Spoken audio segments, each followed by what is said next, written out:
Hunt and Hill. Hunt Palmer, Jeremy Hill, holding down the middle of the day. Live from the Mercedes-Benz of Baton Rouge studios, it's Hunt and Hill. Now on 104.5 ESPN Baton Rouge. What's up, people? Welcome in to another edition of Hunt and Hill. Sans the Hunt, Mario Jerez alongside Jeremy Hill here. Grant Lanero is on the audio board, and Taylor Sharp is getting us on YouTube. Hunt is golfing. He's on vacation over there in Colorado. We're sure he's having a good time. He will be back on Monday. Until then, we're going to have a lot of fun, Hilly. It's going to be a very chill next couple of days here on the show. Want to be really heavy on interaction from now to Friday. We want to hear from you, so holla at us in the Bayou Ford YouTube chat throughout the show. And then at the end of the show, we will answer your questions, do a little bit of Ask Us like we normally do with Hilly here. Hilly, how you doing? I'm doing solid, man. I feel like, a great week to, have some fun on the show with my boy Hunt, just getting the golfing of his lifetime in. So we'll have some fun this week. You ever golf? Do you No. and Hunt have a golf outing planned? No, I am terrible at golf. The most golfing I've ever done is swinging my life away at the local Top Golf, which is not very good. I think that's me right there. But yeah, I stink at golf. So maybe one day I need to get a trainer or something because I just don't want to go out there looking like Charles Barkley. Sounds good. We're kind of in the same vein, but I'll dominate you in some putt-putt, though. Mini golf, a different story. That being said, we have a very fun show planned for you today. We will talk to Big Fave, Marlon Favorite, coming up at 12:30. Good friend of mine. We'll pick his brain on LSU and the Saints, two teams that he both played for once upon a time. Then coming up at 1 p.m., we will have Jeremy's lead toss as he will lead the segment. Have an idea where we're going to go there, but excited for the 1 p.m. segment. We'll also talk to Sharif Ishaq at 1:30. He's covering Zion Williamson today. Apparently after practice, Zion Williamson will address the media, so we will recap that conversation, talk some Pels, talk some Saints with Sharif as well, and like we said, do a little Ask Us in the last segment. So very fun show planned for you here today. Here's where I want to start, Hilly. We're now 52 days away from college football, being able to watch games, bet on them. We're getting closer and closer, and I wanted to have an open conversation here because college football is a sport that both you and I love, right? You played it down the street at LSU. I've been broadcasting games in Spanish since 2012. Now every weekend, me and Musso pick games from all conferences, but those conferences are going to really shrink in size, and there's a lot of change going on in college football, and there will continue to be a lot of change. I mean, just think about since we kind of both went on the air about a year ago, how different the sport is with the birth of NIL, and now it's affecting recruiting and making coaches mad at each other. The transfer portal wars pretty much opened up. That's open season. Teams recruit the transfer portal just as hard as they recruit these traditional high school kids now, and there's just constant realignment, like we said, whether it's with the regions or the divisions.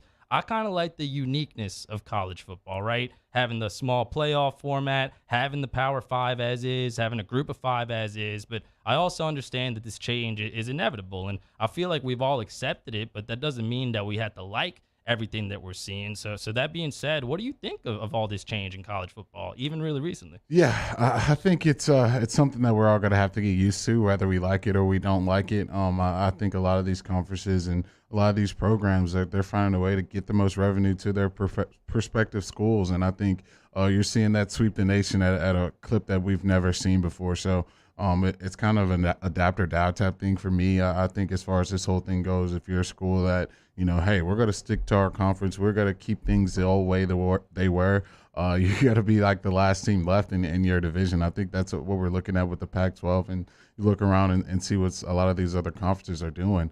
They're trying to jump into where they can get the most TV dollars. And so is that great for the student athletes? Is it great for college sports? I think that's to be determined. But off of first glance, it's definitely a money play. And you definitely see a lot of schools making that money grab. We talked about it a little bit before the show. I remember, again, like around a year ago when this show started, me and Musso's show started, a phrase that was repeated a lot, like to the point where I almost started playing a game with it, was the wild, wild west. In other words, this stuff was not regulated. It has not really been regulated, and we've seen kind of a lot of Pandora's boxes kind of open up. And eventually there will be some regulation, I'm sure. We already saw Mark Emmert step down, the former NCAA president, but it's just kind of crazy to me that there hasn't been that much like discussion or debate about whether or not this is actually good for the sport. And obviously, we know the schools that are going to benefit, schools like LSU will be perfectly fine, but we already see all this movement, and it's just kind of crazy to me that we haven't seen that much debate or discussion about this kind of thing. But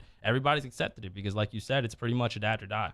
Yeah, and I think that's kind of what it is, and I think it's not going to be slowing down anytime soon, especially with NIL and everyone in the transfer portal all kind of happening at once. It's a lot to digest. I don't think we're going to realize everything that's going on until we really had some time to kind of look back and kind of see the adverse effect of everything that's kind of taking place. But right now, it's a whole lot going on for college sports, and I think it's going to take a little while to get used to. It definitely is. College football is going to be much different from what you grew up watching, from what I grew up watching, and the biggest area it might be different is kind of how different the conferences look. After all this realignment is done, it's shaping up right now for there to be two big conferences when this is all said and done, kind of like having an AFC or the NFC. But the latest kind of news in all this involves the Big 12. And do you remember the alliance that was formed last year? Not the spring football league that went defunct during the pandemic. I'm talking about the handshake and agreement between the ACC, the Big 10, and the Pac-12. Remember, the Big 12 was kind of left out there, although the Big 12 was actually kind of making an effort to play college football during the pandemic, when you can't say the same about some of these other conferences. But either way, the Big 12 kind of coming for revenge a little bit. And the Pac-12 on the other end, who's now losing USC and UCLA to the Big 10, kind of helpless, kind of devoid of allies at the moment. And the Big 12 is having serious talks, this is according to multiple reports, with 6 different Pac-12 schools. Both of the Arizonas, Arizona, Arizona State, Colorado, where Hunt is right now. We'll see if the Buffaloes are recruiting him. Oregon and Utah. Do you think it's a big deal for the Big 12 to get any of these schools just on the surface? As far as college football goes, I don't think it's right now. I don't think it's going to move the needle that much. I don't think for the conference too. Yeah, I think for the conference, I think because now, if you're all those Pac-12 schools, there's not a world where you're going to be primetime television on Saturday nights, and that's terrible for revenue and terrible for TV dollars. So I think your best move would be to join the Big 12, create some new rivalries, try to get some buzz going, try to get that TV revenue that the Big 12 has, and try to get you some more money that way. But I just think right now, looking at the Pac-12 without USC, without UCLA, and looking like a lot of teams trying to exit that conference pretty soon here, I don't think it'd be any school's best interest to stick in that conference anytime soon here. Oregon, just on the surface, to me, is pretty major. Like, I knew that was going to be a school that was really attractive for a lot of these conferences, and just kind of the brand power that Oregon has. People always bring up the influence from Nike and kind of the dollars and cents in terms of support that they can have, but just Oregon's brand, I think, would be huge for the Big 12 as they try to survive. And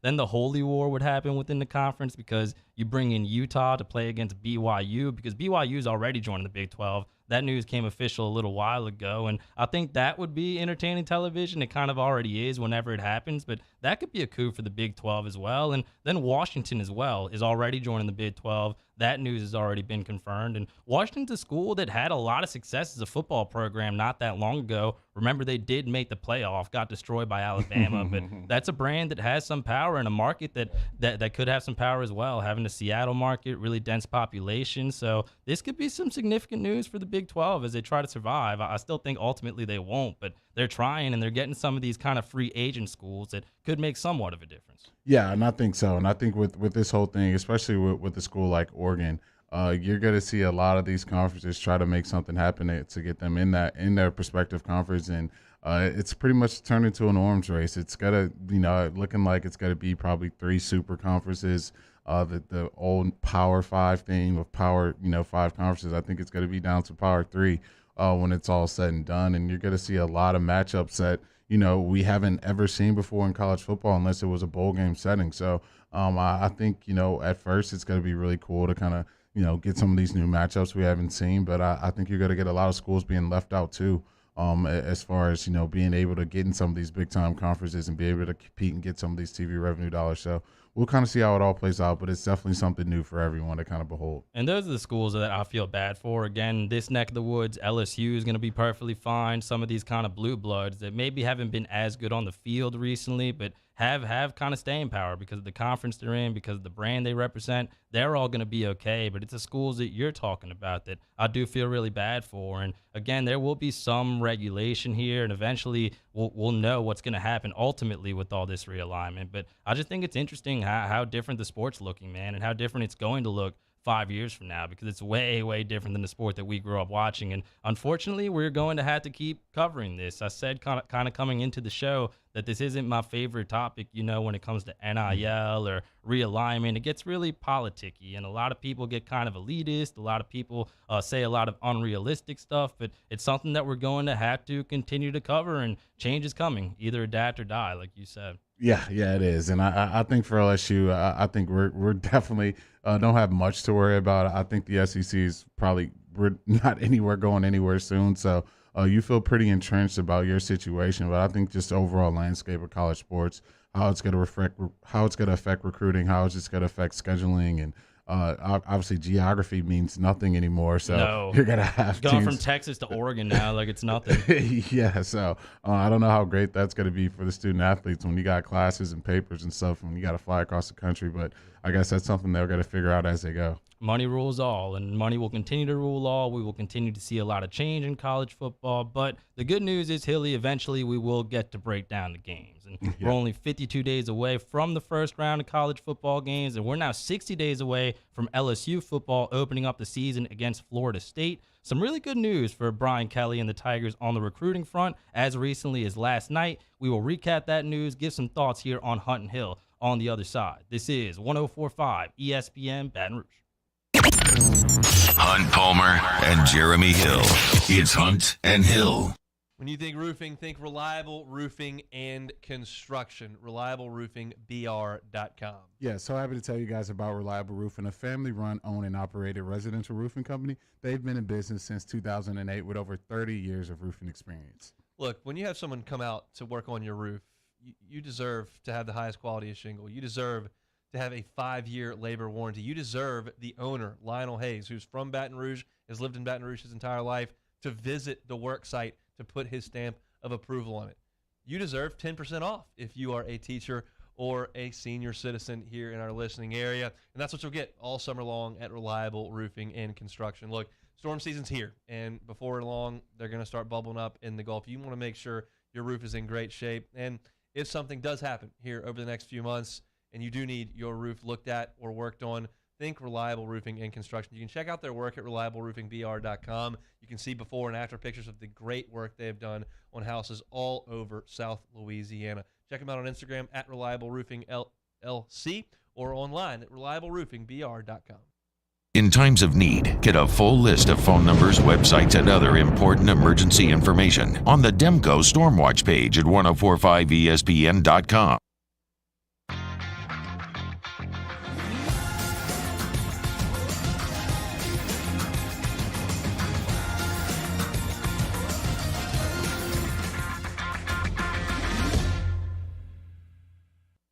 Bayou Chrysler Dodge Jeep Ram has new 2021 Jeep Wranglers and Jeep Gladiators on our lot now with $5,000 off MSRP. And all new Bayou vehicles come with a 1 million mile powertrain warranty. If you need sales or service, the crew at Bayou is going to do right by you.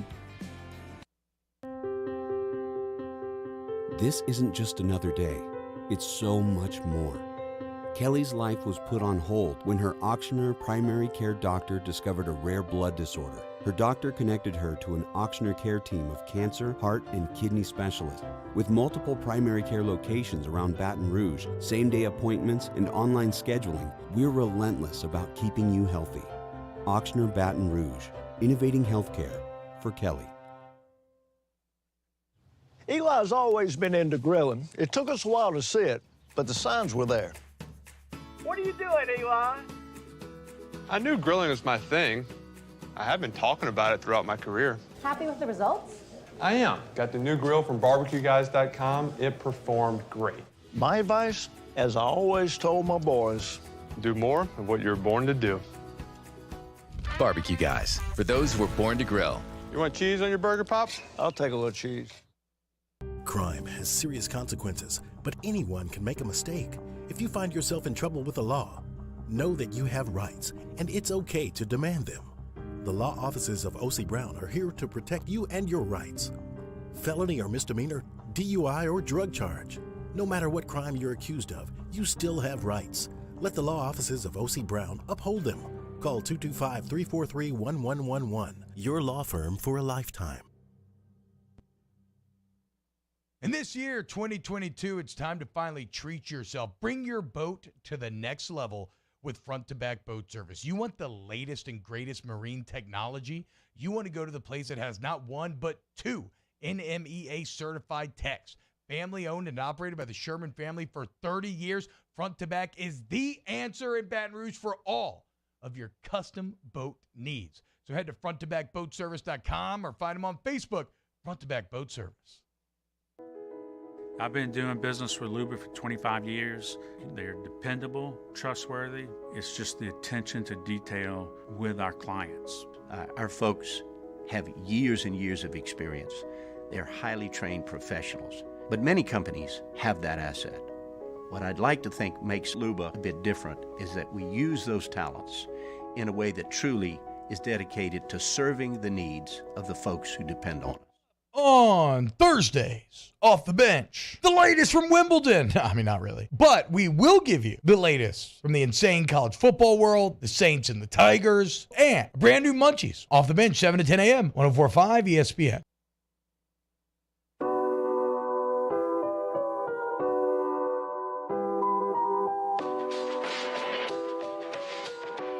This is Hunt and Hill on 104.5 ESPN Baton Rouge. Welcome back to the show, Wednesday edition of Hunt and Hill. Hunt is on vacation, but until then it will be Hilly and I. And we talked a little bit of college football in the last segment. Now I wanted to transition the conversation a little bit towards these part of the woods, because LSU football is now 60 days away from kicking off, Hilly, and it was a good week for LSU football in the past week and over the holiday. I know you and Hunt talked about this a little bit yesterday, but a lot of people were freaking out about the 2023 class for Brian Kelly and the LSU football team, but they've been doing work in the recruiting trail, mainly along the defensive line, some really good players to bolster a position that's already really good. But if you look at the rankings, at least in 24/7 rankings, LSU jumped from 37, which they were last week, to 15 in the rankings. So anytime you move up 22 spots, that's definitely a good thing. And a lot of diversity in these recruits, at least in terms of where they're from, because LSU has now recruited players from 5 different states: Georgia, Maryland, Indiana, and Minnesota, apart from Louisiana, of course. And people that were Bry out before, maybe a little bit more Bry in at this latest round of recruitments. Oh, yeah. I think so. I think people are definitely, nice play on words right there. But, yeah, I think definitely people are going to be a lot more in right now looking at the recruiting class. And I think for me, I was never at a point where I was going to be panicking in the middle of the summer. So many things can change, and people do change their minds early on, especially a lot of these Louisiana kids. I know they could have commitments now, but nothing is signed, sealed, and delivered. So I think for right now, you look at the staff that Coach Kelly put together and just all the people around the country that have national recruiting ties. I think that's really coming into fruition right now. Seeing the work that people like Jamar Kane are doing on this staff and being able to recruit the defensive line, which we know is going to be very important in the SEC. When the state, this particular recruiting cycle isn't, has the droves of depth as far as high level defensive line goes. So to be able to go around the country and find guys to fit that position, I think was huge. And I think, they're not done yet at all. I think, they're going to continue to work the transfer portal. They're going to continue to recruit their tails off. And I think by the end of this, they should definitely be a top 10 recruiting class. And as far as the Louisiana guys, I think it's really interesting how aggressive they've been in the transfer portal, specifically with guys from Louisiana. And I remember when Matt House, the DC, came on OTB, or not Matt House, Polian, the special teams coordinator, came on the show and talked about how they have like a database of all the players that are from Louisiana that originally had interest in LSU and now they're in other places. And you've kind of really seen them put that plan into place, because all the guys at key positions, at starting positions, that originally were not at LSU that now get the opportunity to come here, whether you talk about Fuchsia or Brooks, the guys coming over from Arkansas, Mekhi Gardner as well at cornerback. He might have a starting position. Maybe I wasn't paying close enough attention, but it seemed like the old coaching regime didn't really have a method of doing that. And maybe if they don't even get them originally Brian Kelly, the staff can still round back around later, and you've seen them do that a lot this summer. Oh, yeah. I mean, I think that's been their calling card since he got on staff, and you hear, people on the staff like Coach Polian and obviously Frank Wilson talk about, finding guys with ties to the state and finding guys, who have, family here or whatever ties they have to the state and being able to attack that and recruit that. And I think that's going to, really come into fold in the transfer portal in recruiting. Coach Kelly's going to take advantage of being able to get in a car rather than get in a private jet and have to fly somewhere. And I think all that is going to come into play as he's, longer, as long as he's here in Baton Rouge and he's, really developing these relationships with all these high school coaches. I think it's going to definitely bode well for the future of LSU recruiting. Seems like he's off to a pretty good start. And like we said, he continues to do work on the recruiting trail, does Brian Kelly. And the latest commit for LSU is Xavier Atkins. He's a 3-star linebacker out of Jonesboro, and he's now the second player for LSU in the class of 2024, number 6 player in the state of Louisiana, number 23 linebacker in the class of 2024, at least according to 24/7. Recently was committed to Missouri, decommitted, almost immediately committed to the Tigers the next day, listed at 6 foot, 200 pounds, and this is somebody who, in the same vein, when he was talking to reporters, said that LSU was the one he always had circled. He got it. Once he got the offer, he knew he was going to be a Tiger, and this is a good get for Brian Kelly after several good gets. Oh, yeah, it's a huge get. And I think, you look at Coach Kelly and the way he's recruited, he's going to look at positions of need, and he's going to really, really attack those. So if you look at, what they did in the transfer portal, they were heavy with the offensive line, heavy with defensive back. And you look at what they're doing with recruiting in this recruiting cycle. They're continuing to do that and finding ways to attack their defensive line and get guys in the secondary. So I trust in Coach Kelly. I think, that's something that, he was brought to Baton Rouge to do, and that's, get us back to being a team that's very respectable in the SEC, and the best way to do that is starting in recruiting. I see Xavier goes by Debo as well. Does that mean he's going to be the next Debo Jones? Same position and everything. Yeah. I mean, that would be great. I think, Debo Jones just don't fall off trees, especially a guy who wasn't heavily and highly regarded coming out of the state, but if you can find a guy like that and get that type of production, that'd be huge. You feel bad that he's wasting away on the Falcons a little bit? Because remember when they had that Super Bowl run, how instrumental Debo Jones was to that. And he's still playing pretty good football, but unfortunately wasting away a little bit on the Falcons. Honestly, haven't thought of Deion Jones in a while, but seeing Xavier Atkins go by Debo kind of made me remember how good Deion Jones was. Yeah, no, he was definitely a beast. And I think you see what he did at LSU, being a guy – coming in and starting on special teams and not being that heavily, highly regarded linebacker like a Devin White, but, finding his way on the field and playing at a high level and then parlaying that to a really, really highly productive NFL career. So, yeah, if you can get production from a guy like you get from a Debo Jones, I think that'd be huge for LSU. Speaking of being recruited, as we get ready to take a break and go to Big Fave in the next segment here, I wanted to ask you a little bit about your memories being recruited. And I know it was a much different time back then, start of the last decade. The rules were a lot more strict. I'm sure there was a lot of stuff you couldn't do, a lot of people whose directions you probably couldn't even look in. But like I was telling you before the show, man, that's kind of a crazy concept when you talk about being drafted or even being recruited to play college football. In every other walk of life, it's kind of you looking for your destination, your employer. It has to be kind of crazy to have all these schools coming after you, and you're trying to not only discern between which school is the best destination for you, but you're also trying to figure out which one of these people are actually genuine or the most genuine. So I'm sure that was a crazy experience for you.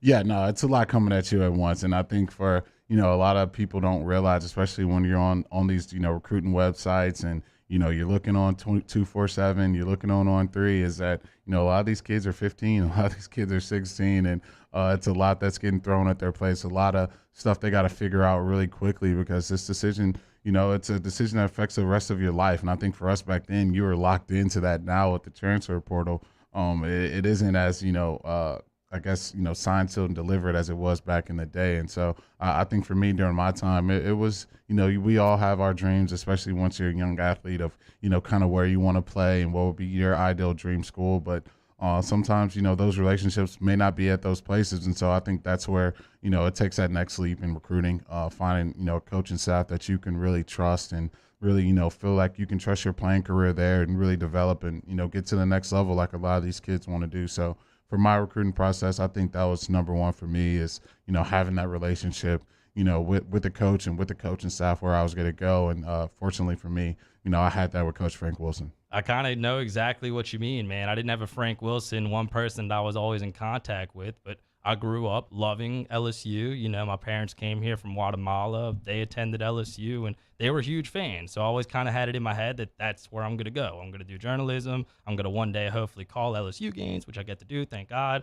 But, you know, as you got older, you think, is that really the best decision? Do they really have the best broadcasting department? If Loyola offers me a scholarship, they have a really good mass comm department. Should I consider going there? So I guess what I'm asking you is, did you always know LSU? I know you told me a few stories about some recruiting visits. I think you were at Auburn when Cam Newton ran past Patrick Peterson. So you were flirting with some other schools, but was it always going to be LSU for you?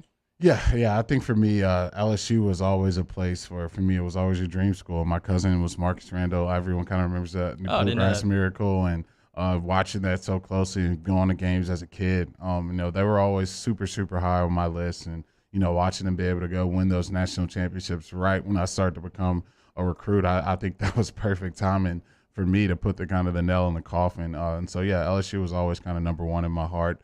And I kind of, you know, I took some other visits, you know, listened to some other schools. But once you get to the type of relationship, you know, I had with Coach Frank Wilson and all the other guys in my recruiting class, and having a teammate going to LSU, it kind of, all the roads kind of pointed in that direction, and it was a great decision when I look back on it. Yes, it was. You did okay here, and Frank Wilson's still doing okay on the recruiting trail, as is Brian Kelly and the LSU football team. So that being said, why don't we keep the LSU football conversation going, take a break, and talk to Marlon Favorite on the other side. Haven't talked to Marlon in a while. You got to give me a few minutes with his name. We'll get it right on the other side and talk to Marlon Favorite. This is Hunt and Hill on 104.5 ESPN Baton Rouge. Hold down the middle of the day. This is Hunt and Hill. This week on DropBiscuit.com or wherever you listen to podcasts is our new series, Pops, the Louis Armstrong story. Pops is brought to you by New Orleans & Company. Check out NewOrleans.com and come visit New Orleans. My own people call me an Uncle Tom. I play music. Been wined and dined by royalty. Trying to bring people together. All people. But regardless of all that kind of stuff, I'm still Louis Armstrong. Here's the man you're waiting for, the king of jazz, Louis Satchmo Armstrong.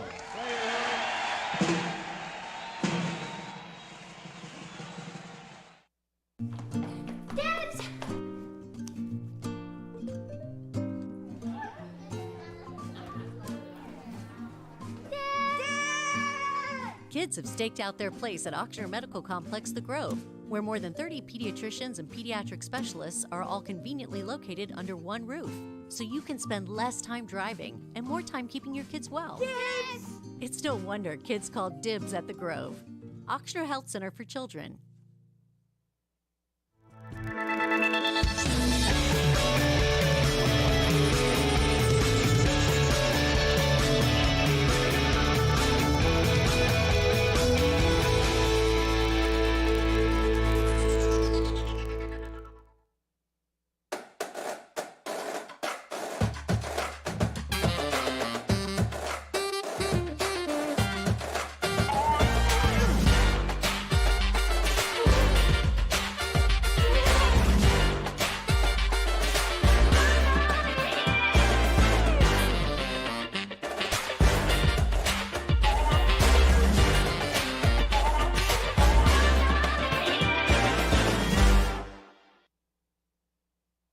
Are you a licensed contractor? There's lots of good contractors in Louisiana doing work the right way, but unfortunately, too many unlicensed contractors are working outside the licensing requirements. Working as a contractor in Louisiana requires a license for the company doing the work.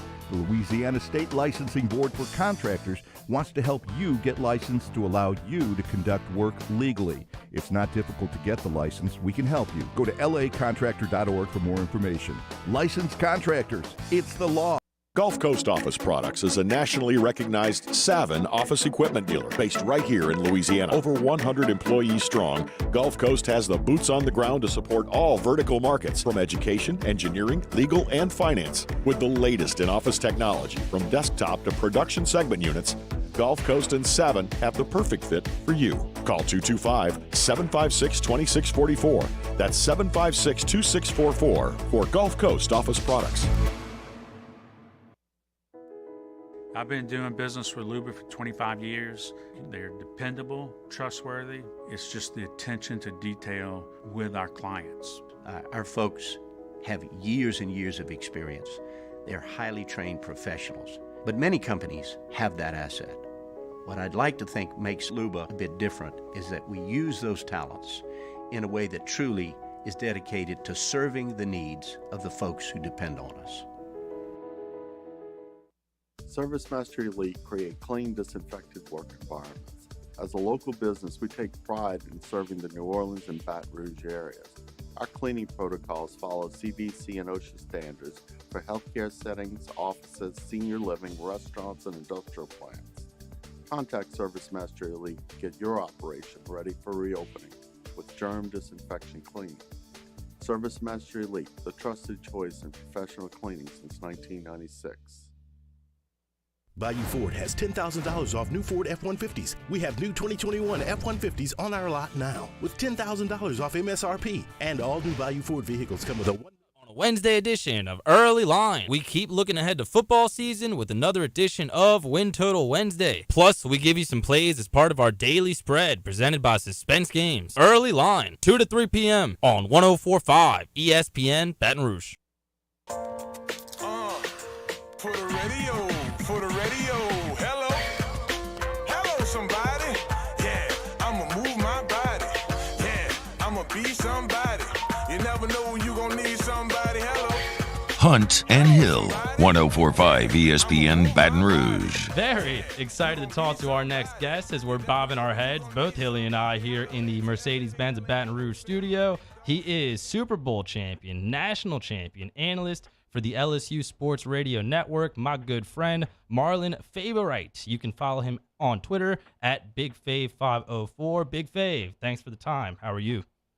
Mario Hilly, thanks for having me today, baby. Hello, somebody. I see we jamming. We live in the 225. Watch out there now. Yes, sir. Live in the 225. You already know. That being said, before we get into all the football conversation, what are you up to these days, man? I see you're still rapping, doing so really well, if I do say so myself. What is Marlon Favorite doing these days? Man, thank you so much, brother Mario. I'm still, of course, broadcasting, working on different podcasts and those features. So I have that going. I'll be out in Baton Rouge this weekend. We'll be at Elite Football Academy doing some training there with the Lions. So it's a beautiful thing because it's a very rare time. Folks can be like us, like me, you, like Hilly. They could do what they love and what they're passionate about for a living. So it's just sports and entertainment. That ball and broadcast about to drop. I'm excited. Hey, Hilly, we gave him a 10-piece, baby. Yeah, there you Y'all go, gonna brother. love it, man.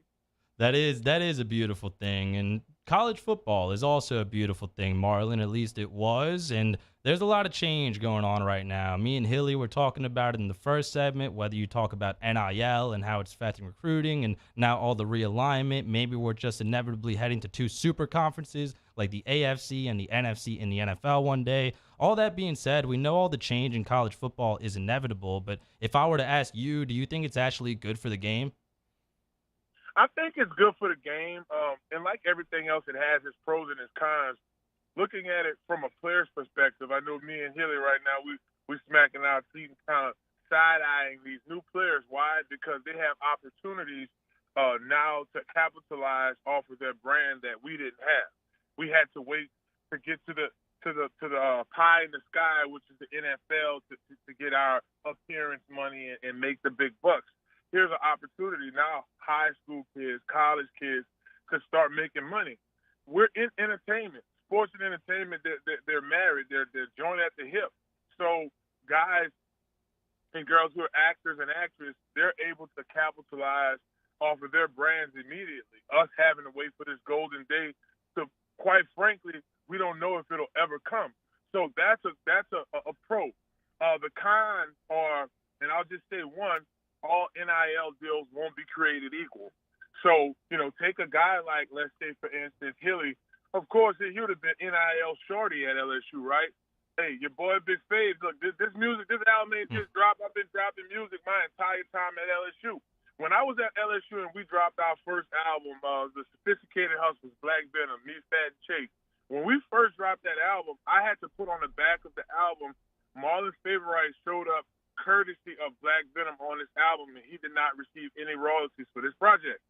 That's not the deal for these kids no more. So those are the pros and the cons, and, hey, I want to see these guys win. When you look at the LSU defensive line going in the next season, how excited are you to watch some of these guys who I think are primed to really be All-American, All-SEC guys like Mason Smith and Jaquelin Roy?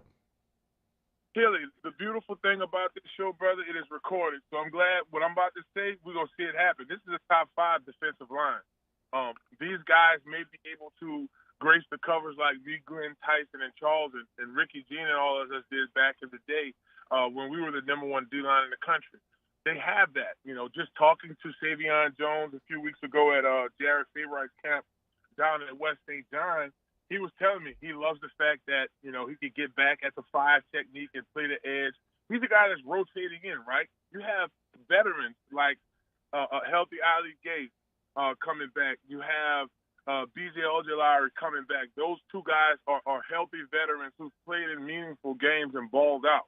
So that's big time. And on the interior, you look at Jacoby and Guillory and guys like that who rotate in, but look at Jaquelin Roy and also look next to him with Mason Smith. These dudes are 2 monsters who has more of a height advantage along with being able to be strong and press. Just working with Jaquelin at Elite Football Academy over the past couple of 2 years, so to say, what we've been working on is him keeping his pad level low and being able to be that longing explosive and creating leverage at the line of scrimmage. So, I mean, those guys are monsters. So Hilly, you nailed it. I think that D-line at top 5, baby, not top dog. We're talking to Marlon Favorite here on Hutton Hill, and staying with the defensive line. Marlon, wanted to ask you about one of the names you rattled off there, and that's Mason Smith. I remember all the fanfare for him coming into LSU, and he's really been dominant since he stepped foot on the field as a freshman. Now that he's been here a little bit longer, where are you looking for him to grow in his game coming into this season? Because he's already good, he's already made a big presence, but what's one thing you want to see Mason Smith improve on coming into this season? Well, like a lot of young defensive linemen, Mario, you want to see these guys be consistent, and that's something. Once you see a guy like become more consistent, he's going to get more playing time, have more responsibility now. All SEC, that's automatic. All American, that's automatic because of his body. Imagine Ricky Jean Francois meeting the late, great Marquise Hill and forming Mason Smith. You know, that's the body type you're dealing with right there. And the versatility Ricky Jean Francois had when we were at LSU, being able to play in an interior lineman. So I see this kid, it's a new coaching staff. They're training different. They're doing different things in terms of cardio. The better your cardio is, the better your mind is, right? So I see these guys, particularly Mason, being able to be more explosive this year, in the backfield more, using his inside, shooting within the inside hands, getting that extension, separation at the line of scrimmage, man. You got 2 basically miniature basketball players at the 3-tech in the shade, so just owning those gaps and just being strong and stout, particularly in the run game, is something I'm looking for out of Mason Smith along with Jaquelin. 2 guys that's going to be big time. The D-line certainly has a lot of potential, and we know the wide receiver room does as well. In a world where LSU defies expectations and has a double-digit win season or better, those 2 position groups are going to show out. And that being said, one of those position groups doesn't know exactly who's going to be throwing them the ball yet. So if I were to ask you about the quarterback competition, who do you think will win the job? Maybe who do you think should win the job? What would you say about the LSU QB situation? I mean, you look at Jaden Daniels coming over from Arizona State, and that being for a reason, right? A guy who's played and performed well in his conference. That type of quarterback, the mobility he has, and just the experience as well, coming from a starting team. Anytime you're already the guy and you make that type of decision to transfer to a place like this, that says a lot about his ability. But if you were to ask me, man, Faith, who's a guy you think really has raw talent and if a guy like Daniels may decide, hypothetically speaking, we don't want to speak this into existence because this is an athletic quarterback. I'm looking forward to watching him this year. But hypothetically speaking, he transfer. Oh, Gary Nussmeier ready to get in there and do his thing, brother. I ain't much gonna lie to you. That kid is a starting SEC quarterback. Don't know if he's here this year, but he's for sure that he has, of course, the pedigree to match. So at that room, at that position, those two guys stick out like sore thumbs right now. When you look at this LSU football team, and I know they haven't played a game, and I know they haven't suited up yet, but what would you consider win them out this season to be considered a success for Coach Kelly's first season? It's a 10-win season. I think a 10-win season would make a lot of folks, particularly here in the great state of Louisiana, excited. I wouldn't be mad for a 9-win season, just given the fact that we do open up with Florida State this year. I do think we bust them up, right? But I'm just looking at competitive teams that we're going to face moving here. A competitive Alabama. We have that target on us. You have a guy like Coach PK's first time here. He's excited to compete against his arch rivals we typically see, in a bowl game in Coach Saban. But I think a 10-win season is fair. So I think we'll surprise a lot of folks this year and do exceptionally well. Yeah, a lot of teams have kind of done really good right after attacking the transfer portal the same way LSU has. I mean, look at Michigan State last year. You need a couple lucky bounces of the ball. We know LSU plays in the SEC West, but they definitely can overachieve. Just need some good fortune. Before we let you go, Marlon, did want to ask you a couple of questions about the Saints. I know you covered them as well, and you actually played for Dennis Allen once upon a time. He was on staff in 2009 when you were on the Saints. And we know that, or at least he has said, that he's much more prepared for this opportunity than he was when he was head coach of the Raiders back a couple of years ago, or several years ago. Do you think Dennis Allen's more ready for the opportunity now than when he first became a head coach in Oakland? I think he is, and I think Hilly can echo this. Whenever you're in a situation, like case in point, he couldn't control the draft when he was in Oakland. He had to use for what he had there. Whereas this year, that was his draft. These were the picks he wanted. This is the direction him and his staff wanted to take. So you have him more confident in it. He's not going into a situation blind or without his vision trying to be executed. The moves that they made on defense, I love the fact that they went right away. Let's go get Tyrann Mathieu. Come on home, brother. Let's play for your home. Locking up a lot of those guys, DeMario Davis. Getting guys like Peyton Turner back healthy, Davenport. And then their secondary, I mean, Hilly's ran a couple of wheel routes in his day. Hello, somebody. Those guys probably have more than enough, football IQ especially between CD Deuce and Tyron. So I'm excited for Dennis's defense, offense. I saw MP running his routes the other day. Looked pretty good. I'm excited to see him get out there with the Louisiana great Lusher standing up, somewhere in between that Noel and BR. Jarvis Landry. Hilly brother on that team, and look, and Hilly can attest to this. You have a guy that's mature, works hard, he's down to earth. I saw him patting James on the back. Let's go. I think the Saints, I mean, they have it right.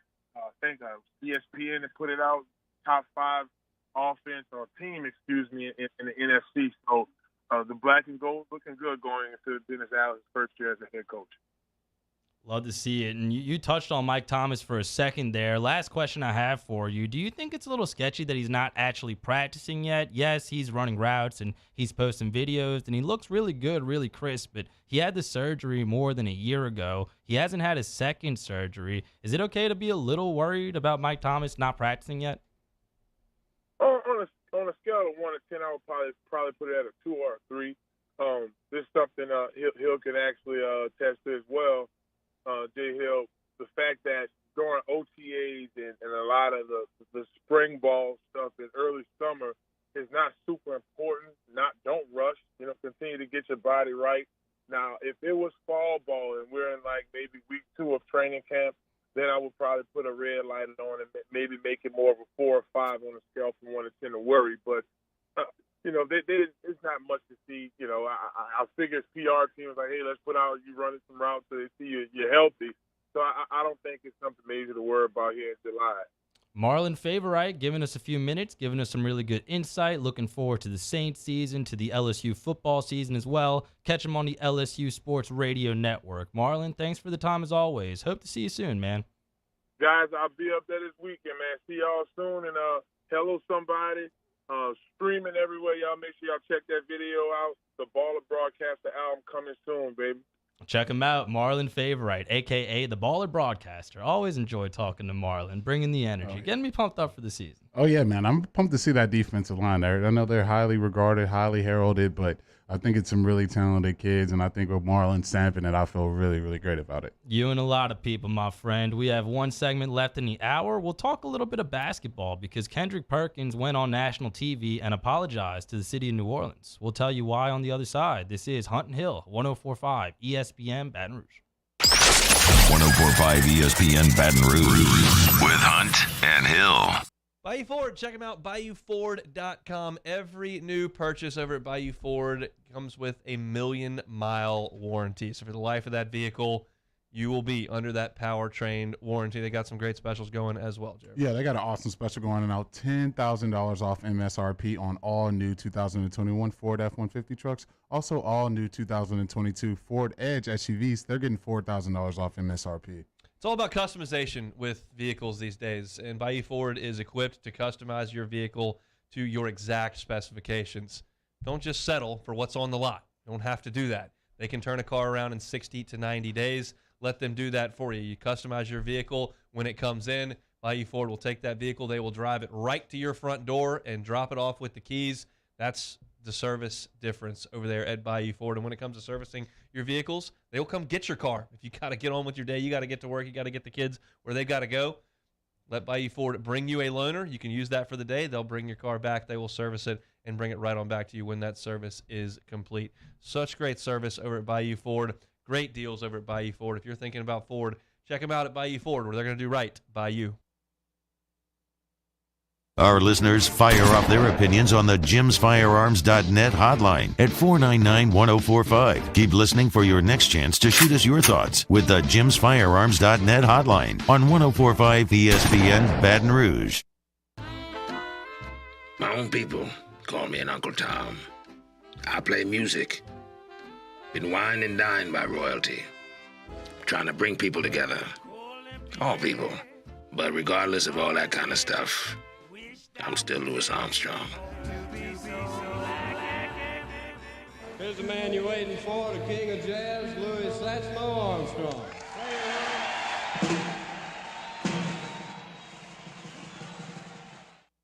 There's nothing better than tailgating, but it can be a lot of work. So why do it yourself when you don't have to? Let Revelry Sports and Entertainment set up your luxury tailgate on campus. Order what you want and just show up to party. Book your tailgate today at revelryteam.com. Revelry Sports, the official tailgate partner of LSU Athletics. There it is, the extra mile. On the border of expected and extraordinary. For those willing to go further. Like vans customized for work or play. With safety and tech to keep you connected. Supported by a 5-star sales, service, and finance team. And backed by the 1-star you know. So go the extra mile. It's never crowded because so few have what it takes to go there. Mercedes-Benz Vans.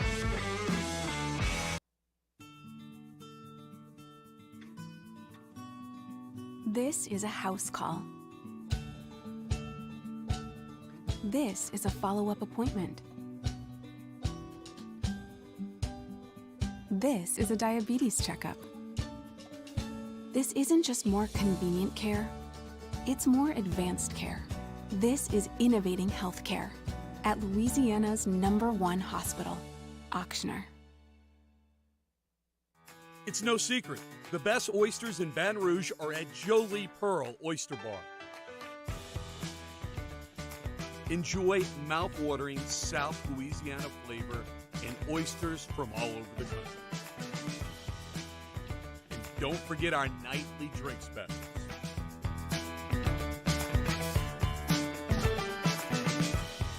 Jolie Pearl Oyster Bar, located in downtown Baton Rouge. Eli's always been into grilling. It took us a while to see it, but the signs were there. What are you doing, Eli? I knew grilling was my thing. I have been talking about it throughout my career. Happy with the results? I am. Got the new grill from barbecueguys.com. It performed great.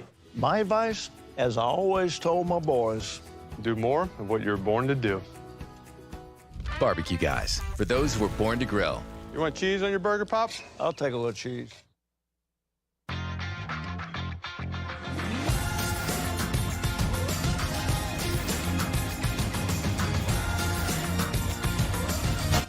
Moscona inviting you to join us for Wednesday's Hump Day AFR, presented by Pluckers. More fireworks on the recruiting trail for the Tigers. We're talking about it, plus overrated, underrated, and it's a Whiskey Wednesday. Join us 3 to 6, 104.5 ESPN Baton Rouge.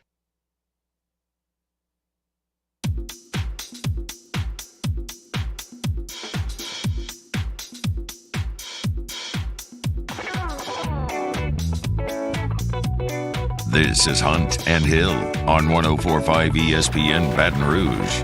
Wrapping up hour number 1 here on Hunt and Hill. Shout out to Marlon Favorite for coming on in the last segment. We were going to talk Kendrick Perkins, Pelicans here. We'll maybe do that to open the next hour, but we have some breaking news and some significant news in the NFL if you're a fan of a team that plays in the NFC South, because it looks like one of the teams in the NFC South has a new starting quarterback, because the Browns and the Carolina Panthers have agreed to a trade that sends quarterback Baker Mayfield to Carolina in exchange for a 2024 conditional 5th-round pick. It can eventually become a 4th-round pick, but this deal is done. It is only pending a physical, according to Tom Pelissero of the NFL Network. Pretty big news. The Panthers shaking up their quarterback situation. Do you think this is a good thing or a bad thing for Carolina? Well, I think it's a good thing for Carolina. I think anytime you feel like you're getting an upgrade at a position like quarterback, it's definitely a great thing.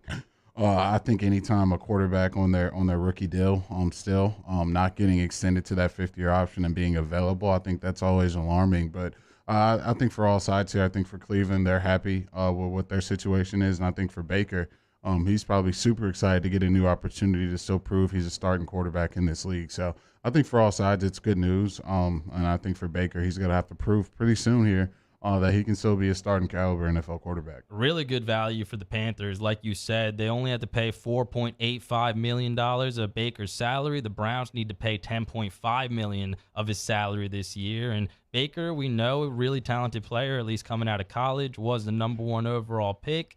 His reputation, fair or unfair, on the field kind of took a hit last year, I think, with everything that happened with Odell Beckham posting the video, or his dad posting the video, I should say. But he definitely was playing through a lot of pain this past year, and he has had some really good moments in the NFL. Now he goes to a team that features Robbie Anderson and Terrace Marshall and their other big receiver whose name is escaping me right now. I mean, they have some talent there, and based on what they have in the QB room, Sam Darnold, who is experienced, and Matt Corral, who some people are high on but is a rookie, I would think Baker is probably going to start right away.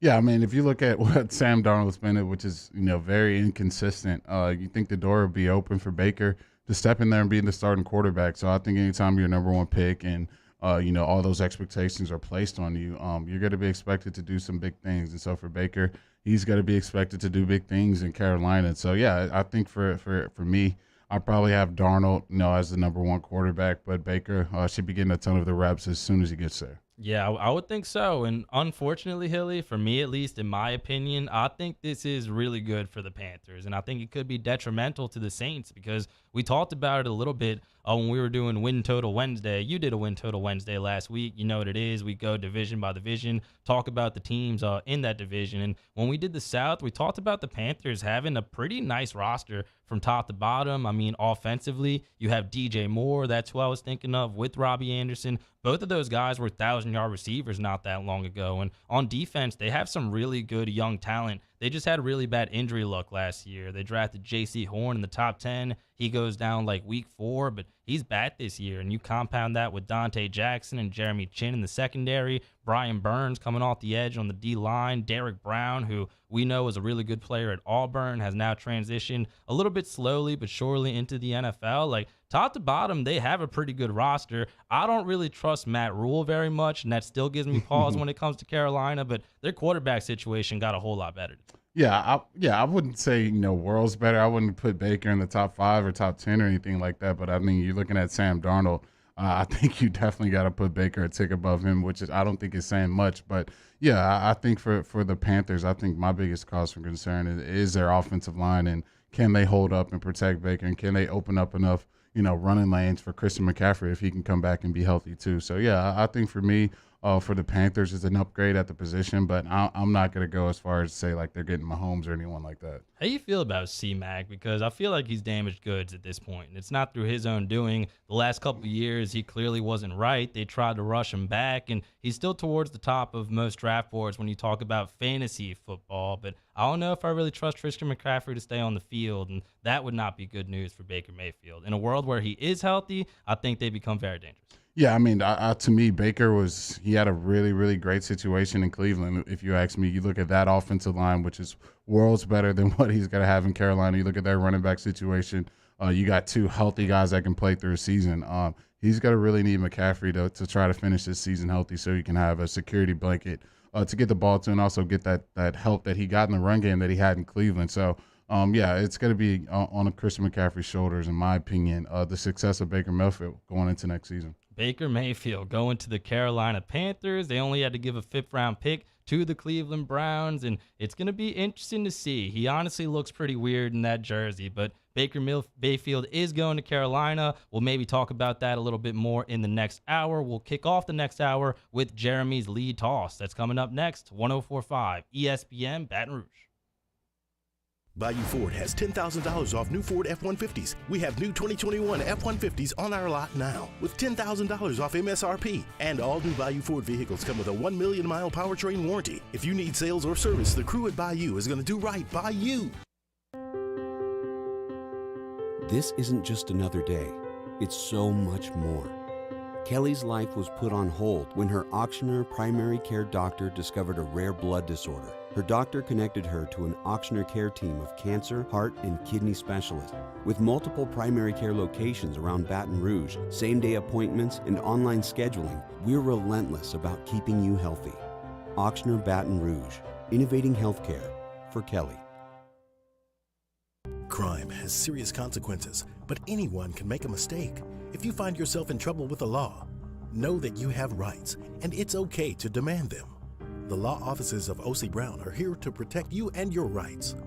Felony or misdemeanor, DUI or drug charge. No matter what crime you're accused of, you still have rights. Let the law offices of O.C. Brown uphold them. Call 225-343-1111. Your law firm for a lifetime. And this year, 2022, it's time to finally treat yourself. Bring your boat to the next level with front-to-back boat service. You want the latest and greatest marine technology? You want to go to the place that has not one, but two NMEA certified techs. Family owned and operated by the Sherman family for 30 years. Front-to-back is the answer in Baton Rouge for all of your custom boat needs. So head to fronttobackboatservice.com or find them on Facebook, Front-to-Back Boat Service. I've been doing business with Luba for 25 years. They're dependable, trustworthy. It's just the attention to detail with our clients. Our folks have years and years of experience. They're highly trained professionals. But many companies have that asset. What I'd like to think makes Luba a bit different is that we use those talents in a way that truly is dedicated to serving the needs of the folks who depend on us.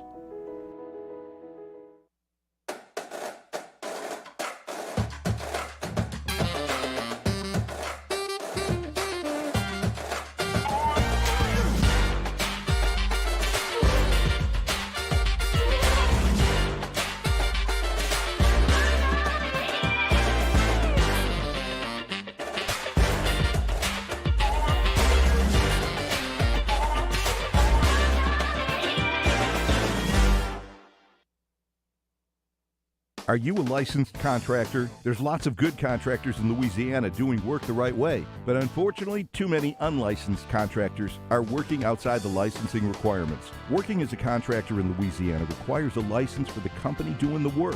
The Louisiana State Licensing Board for Contractors wants to help you get licensed to allow you to conduct work legally. It's not difficult to get the license. We can help you. Go to lacontractor.org for more information.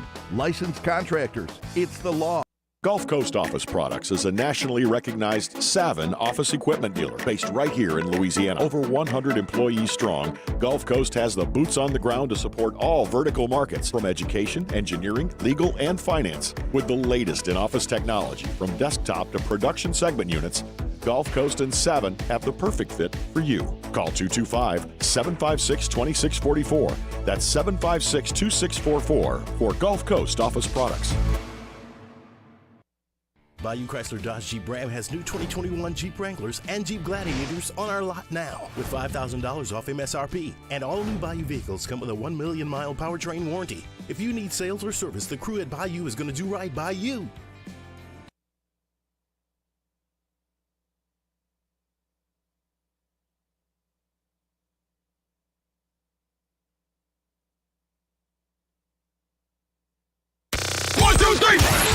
Hunt and Hill. Hunt Palmer, Jeremy Hill, holding down the middle of the day. Live from the Mercedes-Benz of Baton Rouge studio, it's Hunt and Hill.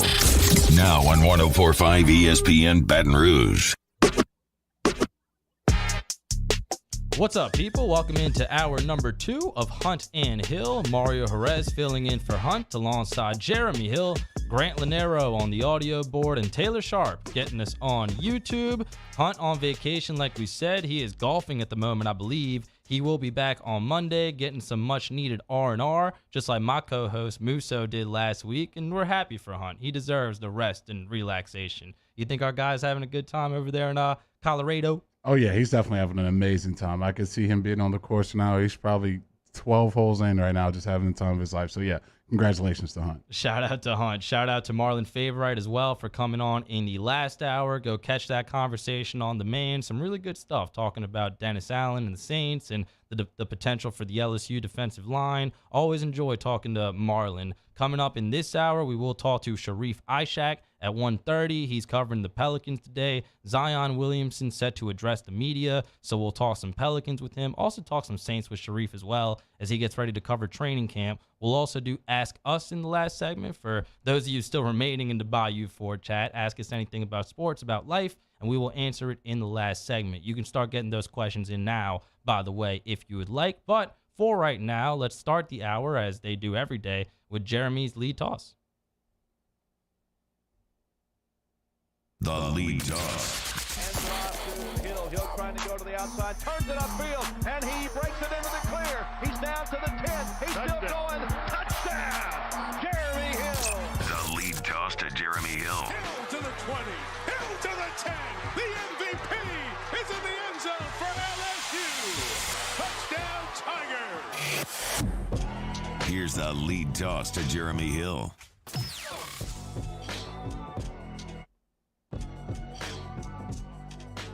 So I think we all know this time of year, especially for the NBA, there's a lot of crazy things going on as far as free agency and trades going on. And so today's lead toss, I thought it'd be a great opportunity for me to be Sean Marks and my boy Mario over here to play a little David Griffin. And today's objective, I wanted to put together a package for my veteran superstar to get out of Brooklyn and, take his talents elsewhere, but also I would probably need a nice haul in return. And so maybe today I could put together a nice little package that, Sean or Mr. Griffin and I can agree on. And okay, let me put my Griffin hat on. I'll start saying big words that nobody can understand. All right.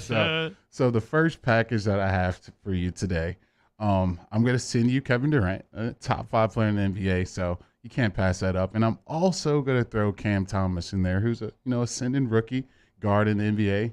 And for that, I want Devontae Graham in return, and I'm going to want Brandon Ingram in return, and I'm also going to want next year's Lakers pick, and I'm also going to want that Milwaukee pick as well. So all I'm asking for is 2 first-rounders, Brandon Ingram, Devontae Graham, for Kevin Durant and Cam Thomas. I think that's a pretty sweet deal if I've ever seen one. Oh, it's fair. It's equitable. You could make the salaries work. Kevin Durant at this stage is better than anybody the Pelicans would be giving up here. But putting my David Griffin hat here on Hilly, indubitably, you see, sometimes in life I can't do a good David Griffin. No, I wouldn't do the trade. I wouldn't do the trade just because I would not give up Brandon Ingram. And I know that a lot of times BI gets the comparisons to Kevin Durant. I remember early on in his career, I kind of called him a poor man's KD. But look at it like this, Hilly. Kevin Durant, 33 years old. Brandon Ingram, 24 years old. And if you look at their stats from the most recent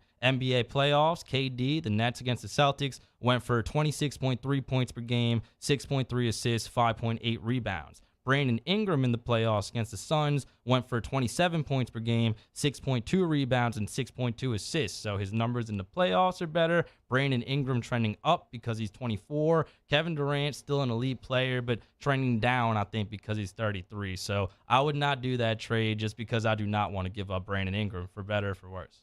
All right, so BI's looking a little untouchable. So okay, let me try this angle for you here. All right, for Kevin Durant, I'm gonna want Jonas Valanciunas. Okay, can we throw him in that package? And then I'm gonna want your rookie Dyson Daniels. Okay. I'm gonna want Herb Jones. And for cap purposes, I think I'm gonna have to take CJ, and I'm gonna have to send you Joe Harris. Ooh, okay. So I get KD, Joe Harris, a shooter. This franchise needs shooting. Nobody's broken Peja Stojakovic's three-point record, and his son's about to go to college. So, but also, too, I don't want to leave this out. Since I'm not getting BI, I'm going to have to W up on the first-round pick. So not only do I want next year's first, which is from Milwaukee, I'm going to want your 2024 first, and I'm going to want your 2025 first from Milwaukee and the 2026 first. Oh, my So I'm God. getting 4 first-round picks here. So We're wait, not getting BI, so we're going to have to get something from you. hold up. 4 first-round picks, Herb Jones, CJ McCollum, Jonas, and Dyson Daniels Yes. for Kevin Durant and Joe Harris. Okay, we have a starting point now, so this is better than the last trade. I still wouldn't do the trade because of culture, Hilly, and I know people are going to kill me. They're going to rip me apart for this, but after all that CJ McCollum has come and done for the franchise, all the nice things he said, I know that doesn't sound like a big deal, but for the Pelicans, it's a huge deal. I can't in good conscience trade him for Kevin Durant. However, we can talk about this. Maybe we can add another first round pick there. I have some really good young talent along the bench that we're not really using right now, like a Kyra Lewis, who nobody's talking about, but put up some pretty good stats, at least in terms of per 36 minutes. Like, we have a starting point here, but the two people that are not untouchable are CJ McCollum and Brandon. All right, so I guess for me, I'm going to have to try to listen to a counter offer here because you're not letting me touch BI. You're not letting me get, CJ. What do you have for me? Like, what would you give me for Kevin Durant from this Pels roster? And I want some picks, too. Man, okay, I'd give you any combination of picks plus Jonas plus anybody who is not named BI, CJ McCollum, or Zion Williamson. In other words, I don't think we're going to be able to execute a trade here, Hilly. And I know that's crazy. I know that's insane. Like, if you would have told Pelicans fans a year ago, hey, you're going to be in a position where you can realistically trade for Kevin Durant, but you're not going to want to do it, people would look at you crazy. But that's kind of the timeline that the team is on right now, Hilly. And maybe if they did swing the bat and made a big trade, you could be championship contenders for a couple of years, but the next 5 to 10 years after that would not be as good. And you're alienating some of these relationships with some of these young players who really overachieved really, really fast immediately in the NBA. So a lot of people will think I'm dumb for saying that. I've already debated a lot of people, but I would not swing the bat and trade for Kevin Durant. The Pelicans have a really good thing going right now, and the gap between him and Brandon Ingram is definitely not as small as some people think. Like, that's going to be a big challenge for Willie Green, integrating Zion into the lineup with Brandon Ingram, because you saw how good the Pelicans played when they were going through him, even in the playoffs, when he was going up against elite defenders like Mikal Bridges. Like, Ingram did not do that by accident. And I know a lot of Pelicans fans are pining for KD right now, but in a perfect world, if everything goes correctly, in a few years, they could be saying that was maybe a dumb proposition because we had Brandon Ingram the whole time. Yeah. And I think right now for me being Sean Marks, this is a tough time because I called really trying to do some good business with you. And I thought, we'd be able to come to a nice deal here, but it's looking like, it's not much you want to do for my 33-year-old superstar. So there's no way We could do Kevin for Zion straight up. You can keep BI, keep CJ, keep your young core, keep your picks. Just a KD Zion straight up. Nope, I'm stubborn. I'm hard-headed here, and you're kind of like Sean Marks. I rooted for both of you as part of my teams once upon a time. You played for LSU, and he actually played for the New Orleans Hornets back in the day. But sorry, Sean, not making the trade. And by the way, good luck at getting rid of Kyrie too. I don't think that's gonna happen. That being said, let's talk a little bit of Pelicans here, Hilly. We were going to do this in the last segment, but did you see what Kendrick Perkins said on ESPN earlier? Let's set it up here real quick, okay? So a couple months ago, Kendrick Perkins was making waves on Twitter, on Pelicans Twitter, because he was saying a lot of really mean and unfounded things about the franchise. He was saying that Zion Williamson wouldn't resign, which, okay, that's a reasonable opinion, you know, kind of unprecedented, but maybe it could happen. But he also said that the Pelicans should relocate out of New Orleans, and that bothered a lot of people. You know, the owners have been on record saying that they're not going anywhere anytime soon. They've been doing pretty good financially. But when Kendrick Perkins said all this a couple months later on national TV and into Twitter Spaces, because he jumped into the Spaces, props to him, he said that if Zion Williamson re-signed with New Orleans, he would apologize publicly to Pelicans fans, and he would put his money where his mouth is a little bit too. This is what Kendrick Perkins told the world about Zion Williamson re-signing with the New Orleans Pelicans. Malika, I owe the fan base, I owe the city of New Orleans, I owe David Griffin, I owe everybody in the front office, I owe everybody an apology. And I'm coming on national television, and I'm telling the whole fan base, the city of New Orleans, the state of Louisiana, that Big Perk apologized, that I'm sorry. I said that if Zion signed back with the Pelicans to his rookie extension, I will come on here and publicly apologize and admit that I was wrong about the city of New Orleans. They should not sell them. So now they could take this, and I will be donating some money to a charity around New Orleans. That was the deal that we made. Some of us Pelicans fans on Twitter. So as a man, I'm going to come on here and I'm going to stand on that. I'm going to honor my word, and the future is bright for the New Orleans Pelicans. Oh, you know what, Kendrick? I like that a lot. You give Perk any credit for doing that?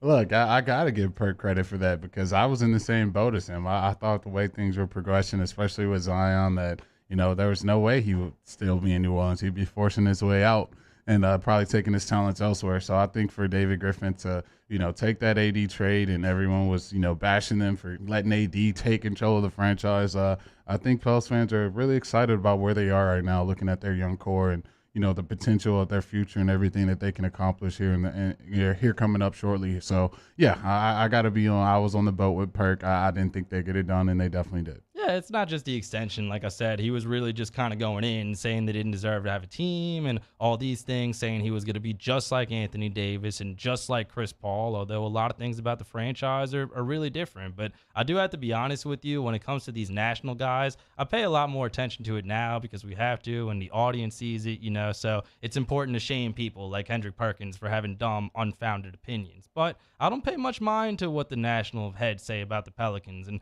I know there's a lot of love for them, like on shows like that on ESPN, but this is a team that is going to face some challenges, and I think they'll have a good season next year. If you ask me to make a prediction right now, I would say that they probably at least avoid the play-in or sixth place in the West or better, but I think this team will face some challenges early on because, yes, there's a lot of talent. You're ingraining Zion into what you already have, but there's going to be some stuff to figure out. Like, are you going to play Zion on the ball more? Are you going to post him up more? How are you going to figure things out defensively now because you have CJ on the court with Zion, with Brandon Ingram? All those guys are average defenders at best. Like, there will be some basketball stuff to figure out. It's not going to be all seamless for the Pelicans. No, they definitely aren't. I think there's some holes in their team, but I think when you look at young ascending players, I think you wouldn't have to, you know, look far to find better cores than what they have, especially with the healthy Zion going back and looking at kind of what Herb Jones became to be, especially during that playoff run. So yeah, I think there's some holes, but I think if you look at their depth of their entire roster, there's pieces that they can bring in off the bench that can kind of, you know, take up some for the lack of the defensive play that, you know, CJ and Beyond Zion may bring. Going back to Perk for a second, do you think he should be on TV? Because I think he's funny, I think he's entertaining, but a lot of the times when they're kind of trying to have serious basketball discussions, he kind of kills it, including the NBA draft. Because I really like Malika Andrews, just personally. I think she's an upgrade from Rachel Nichols. Her coverage is better, but a lot of the times her and Jay Billis would be saying like some really serious X's and O's basketball stuff, and then Kendrick Perkins would just like jump in with a random opinion. But he's very prevalent. We see him in this studio a lot. Do you enjoy Kendrick Perkins on television? I don't know. I haven't really seen too much of Perk. I haven't really watched him in depth. Really haven't like listened to a podcast of his. I know he has a podcast with my boy Spears, so may have to check that out one day. But no, I haven't really, Perk hasn't really moved my needle one way or another. I'm pretty indifferent to him. It's not like a guy that I'm looking to for my basketball knowledge. So no, I don't know. I'm indifferent on Perk. Pelicans fans are pretty happy with him today. He apologized to the fan base after Zion Williamson re-signs in New Orleans. Pretty good vibes locally here on the sports scene as a whole. I mean, Zion staying with the Pelicans, Jay Johnson doing good things in the transfer portal, Brian Kelly doing good things in the transfer portal. Life is pretty good here on July 6th. That being said, let's transition the conversation a little bit back to football, because in the next segment, Hilly, here's what I want to explore. Every single season, we have teams go from worst to first in the NFL. Like they finish in last place in their division one year, and the next year they finish in first place. We see that kind of stuff a lot in the NFL. So I came up with some candidates, some teams that might have a chance to do that, go from worst to first, and we'll discuss some of those candidates next here on Hunt and Hill. Hunt Palmer and Jeremy Hill. It's Hunt and Hill. Big news. FanDuel has an all-new mobile gaming app, FanDuel Face-Off. FanDuel Face-Off is where you come in, compete in quick, fun games against real people for real cash. It's all sorts of games that you're familiar with, like Home Run Derby, Wheel of Fortune, puzzle and strategy game, which more than one way to play. Contests are action-packed, last between 2 to 5 minutes, so you can play on your couch, waiting in line during a commercial break, wherever you are on your schedule. Plus, you can practice for free anytime, whether it be head-to-head, multiplayer, or larger tournaments. FanDuel Face-Offs has something for you. Plus, in most contests, you'll be matched against players of similar skill level, so you'll never be totally overmatched. Even as a beginner, Face-Off is totally tied to FanDuel account and your wallet, so you can easily use your daily fantasy funds or your sportsbook winnings in the app. Bet on America's pastime than on America's #1 sportsbook, FanDuel. 21 plus, must be 21 plus and present in Louisiana. First online real money wager only. Refund is issued as non-withdrawable site credit that expires in 14 days. Restrictions apply. See terms at sportsbook.fanduel.com. If you or someone you know has a gambling problem and wants help, call 1-877-70-STOP. In times of need, get a full list of phone numbers, websites, and other important emergency information on the Demco Stormwatch page at 1045ESPN.com. I've been doing business with Luba for 25 years. They're dependable, trustworthy. It's just the attention to detail with our clients. Our folks have years and years of experience. They're highly trained professionals, but many companies have that asset. What I'd like to think makes Luba a bit different is that we use those talents in a way that truly is dedicated to serving the needs of the folks who depend on us. ServiceMaster Elite create clean, disinfected work environments. As a local business, we take pride in serving the New Orleans and Baton Rouge areas. Our cleaning protocols follow CDC and OSHA standards for healthcare settings, offices, senior living, restaurants, and industrial plants. Contact ServiceMaster Elite to get your operation ready for reopening with germ disinfection cleaning. ServiceMaster Elite, the trusted choice in professional cleaning since 1996. My own people call me an Uncle Tom. I play music. Been wined and dined by royalty. Trying to bring people together. All people. But regardless of all that kind of stuff, I'm still Louis Armstrong. Here's the man you're waiting for, the king of jazz, Louis Satchmo Armstrong.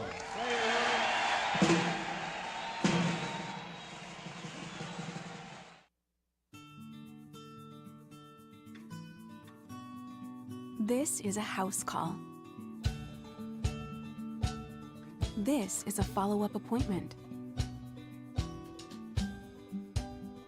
This is a diabetes checkup.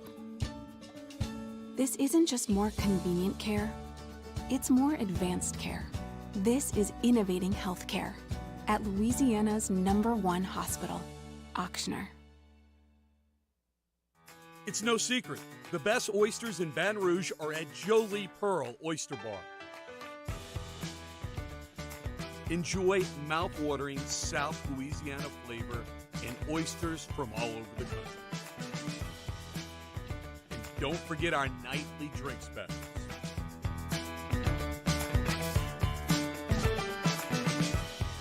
Jolie Pearl Oyster Bar, located in downtown Baton Rouge. Eli's always been into grilling. It took us a while to see it, but the signs were there. What are you doing, Eli? I knew grilling was my thing. I have been talking about it throughout my career. Happy with the results? I am. Got the new grill from barbecueguys.com. It performed great. My advice, as I always told my boys, do more of what you're born to do. Barbecue Guys, for those who were born to... Jimmy out for the Wednesday evening edition of Game Time, presented by Bet Rivers. We're at Rouge Creole in Perkins Row. Game Time, 6 to 8 p.m., presented by Bet Rivers on 104.5 ESPN Baton Rouge.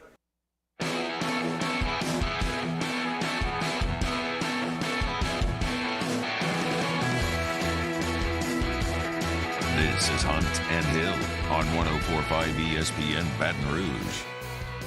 Rolling along here on a Wednesday edition of Hunt and Hill. One more guest on today's program. We will talk to Sharif Ishaq in the next segment. He's getting set to talk to Zion Williamson, or at least to cover his press conference. Zion was going to speak earlier. That's now been pushed back to 2:30, but we still will welcome Sharif onto the show in the next segment. And we'll talk some NFL with Sharif as well. Hilly, we mentioned the big news in the National Football League today, which is that Baker Mayfield is getting traded from the Browns to the Carolina Panthers. But now from a more broad sense of view, I wanted to take a look at some teams in the NFL that can surprise some people this year. Because if you look at the last 10 seasons in the league, in the last 10 years, 8 teams have gone from last place in their respective division to first place just one season later. The only years it has not happened in the last 10 was in 2014 and in 2019. Last year, we all know the Cincinnati Bengals went from last place in the AFC North to the doorstep of a world championship. Didn't get it done in the Super Bowl, but still surprised a lot of people. That being said, here are the teams that came in last place in their division last season. You stop me and tell me if you think any of these teams can surprise people here in 2022. The Ravens came in last in the North. The Denver Broncos came in last in the... I'll stop you right there at the Ravens, man. Yeah, I think we when we covered this division, I talked about them, really revamping their defense and getting Lamar back and getting him happy. I think getting him extended, which should be their first, priority for if I'm the Ravens front office. But yeah, I think the Ravens getting Lamar healthy and getting that defense revamped. The receivers give me a little cause for concerns, but I think having Mark Andrews at tight end, who went well over 1,000 yards last season, I think will definitely give Lamar that security blanket he needs. And I think your second team that you named, I think they're right there too, with Russell Wilson taking over the helm there and them having all those young offensive weapons and their defense with Chubb coming off the edge. I think they're very talented roster too. So I could see both of the teams you first named being teams that definitely go from worst to first. Let's stick with the Ravens for now, because me and Musso do the gambling show, as you know, and when I'm looking at division odds, like who's going to win that division right now, I'm really leaning Bengals, and I have a lot of respect for the Ravens. Lamar Jackson's going to be back this year. I have a lot of respect for him. I find myself standing up for Lamar a lot, honestly, and I love Mark Andrews. That's my fantasy tight end, one of the best tight ends in the National Football League, and their defense is nasty. They had Marcus Williams this offseason with what they already have going on, but like you said, the wide receiver depth chart, you're talking about Rashad Bateman, Devin Duvernay, and James Proche III. And their running backs have had a lot of trouble staying healthy. I'm excited to see what a healthy J.K. Dobbins can do, but we have not seen that very much since he came into the league. And I do like the addition of Gus Edwards. I think he's a really good player, but they're too predictable. They're too one-dimensional. And Lamar can do some crazy stuff. Maybe that's enough for them to surprise some people, but I don't think they're going to win the division just because the Bengals are there. The Broncos are really interesting. They have plus 250 odds to win the AFC West, and this is the first-year head coach and a 33-year-old Russell Wilson. Yes, they have a really good roster around those guys, but just in that division with how stacked it is, I don't know if they can come all the way back and win it. Yeah, and I think for me, this whole exercise, it's really tough because, injuries and a lot of things can happen. As football's a very long season, and you got to get some lucky breaks one way. But I think, to me, anytime you're looking at a quarterback who's a MVP level, which Lamar is, and I think you're looking at Russell, who's a Super Bowl winning quarterback, certain guys you just can't count out. So I think until they're mathematically eliminated, I won't count either one of those guys out to win their division. Okay, let's put it like this. Two teams that very few people are going to pick to win their respective divisions. That's the Jacksonville Jaguars, who came in last in the AFC South last year, and the Detroit Lions, who came in last place in the NFC North. The Jaguars, to me, are really interesting, more so than Detroit. And I like Detroit. I like Dan Campbell. They got some good players on both sides of the ball. But Trevor Lawrence, now with the new head coach, and they've kind of beefed up his receiving core as well. I'm a big fan of Doug Peterson. I think he can go in there and make a contribution immediately, especially compared to what Urban Meyer just did. And they're a team that I can see surprise some people. But if they do, there's going to have to be a big leap from Trevor Lawrence. Do you think that's possible? Man, I just, those type of teams, it's really hard for me to get to that point because. Well, the Bengals last year had the quarterback going for him. Similar situation. Yeah. Wasn't really put in a good situation. Was injured his rookie year. Kind of lit the world on fire in his second year. In a world where the Jaguars are good, I'm sure you see something similar. Yeah, it would take something very similar to what the Bengals did last year. I think the original Jaguars with Blake Bortles at quarterback kind of shocked the world for that one season. It would have to take something like that, but I just don't think they did enough in free agency to show me that they're a team that can really challenge and win their conference and win their division. Now looking at their division, I think it's set up for Tennessee to kind of do what they've been doing, especially with getting Derrick Henry back.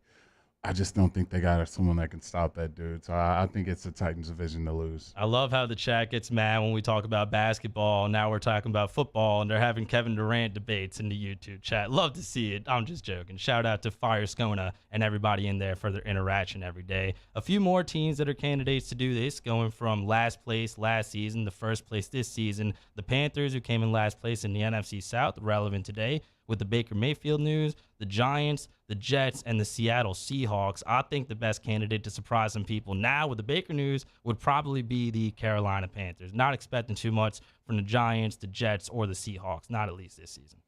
Yeah, I think you got to look at conferences, and I think for the Panthers to do that, they're going to have to take down your Saints, and they're going to have to take down the Bucs. Last year. Yeah, but I think that's going to be a tough call for them to finish higher than the Bucs and the Saints in one season. And so for me, I got to look no further than Taylor Sharp's division. I think when stuff can go wrong, it will go wrong with the Cowboys. They're favored to win that. So I think if Daniel Jones could make that leap, and looking at the Giants with Saquon coming back, I like them over the Panthers. And I think the Seahawks, I definitely don't like them at all in that division. So I think for me, shockingly, I'm going to go with the Giants here. Did you see the U.S. Open tennis Twitter account get into it with the random Seahawks fan over the weekend? Drew Lock was taking free ones in that one, taking stray ones. Yeah. That wasn't cool for Drew Lock. Somebody was like, play a real sport. And the U.S. Open Twitter account, unsolicited, was like, you got Drew Lock as your profile picture. You're going to watch 17 games of him, and you're coming in here talking about we're not a real sport. I thought that was hilarious, but You're right. Drew Lock was probably just chilling, eating a Slim Jim or something. And he had to see all that on Twitter. Not fun. Yeah, no, definitely not fun to be catching strays from a tennis Twitter account. So probably the last place you want to do it. But yeah, I think for me, the Seahawks, when you look at teams rebuilding, I don't think you can look no further than the Seahawks. I think they're in a total rebuild right now. Well said. A lot of teams trying to surprise some people this year in the NFL. We'll see who does do what the Cincinnati Bengals ended up doing last season. Speaking of NFL, let's talk a little Saints on the other side of this break as we go out to New Orleans and talk to our guy Sharif Ishaq. We'll also talk some Pelicans as well as he's getting ready to cover practice and the Zion Williamson press conference today. We'll see if Zion says anything interesting. We know Sharif will say a lot of interesting things. We'll talk to him on the other side here on Hunting Hill, 104.5 ESPN Baton Rouge. 104.5 ESPN Baton Rouge with Hunt and Hill.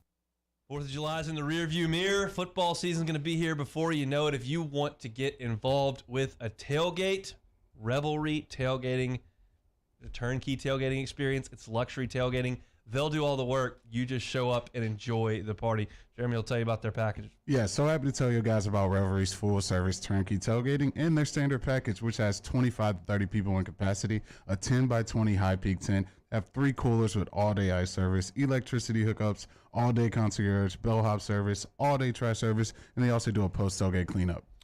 Some people just want to do their tailgate their way, and that's great. They don't want to get in your way. But if you don't know how to get involved in tailgating, or you don't have a spot, or you don't, Revelry will handle all that for you. Jeremy just told you about that bellhop service. You pull your car up, you've got all the goods that you want to bring out there. They bring up the golf cart, unload everything on there. They'll drive the golf cart over there. They'll set it all up for you. All you got to do is enjoy the day. They got televisions. They've got comfortable, stylish furniture. They've got a spot just 3 blocks from Tiger Stadium outside Pilot Patrick F. Taylor Hall. It really is an awesome way to do things. You can do it for a full season, or you can just pick one game. Also great if business wants to entertain clients before a big LSU game. Revelry Tailgating. Check out all their services on revelryteam.com. This week on dropbiscuit.com or wherever you listen to podcasts is our new series, Pops, the Louis Armstrong story. Pops is brought to you by New Orleans & Company. Check out neworleans.com and come visit New Orleans. Follow us on Twitter at 1045ESPN to cast your vote in the Citizens Bank and Trust poll of the day. Vote daily inside Off the Bench, Hunt and Hill, The Early Line. And after further review, Citizens Bank and Trust brings you the poll of the day via Twitter at 1045ESPN. My own people call me an Uncle Tom. I play music. Been wined and dined by royalty. Trying to bring people together. All people. But regardless of all that kind of stuff, I'm still Louis Armstrong. Here's the man you're waiting for, the king of jazz, Louis Armstrong.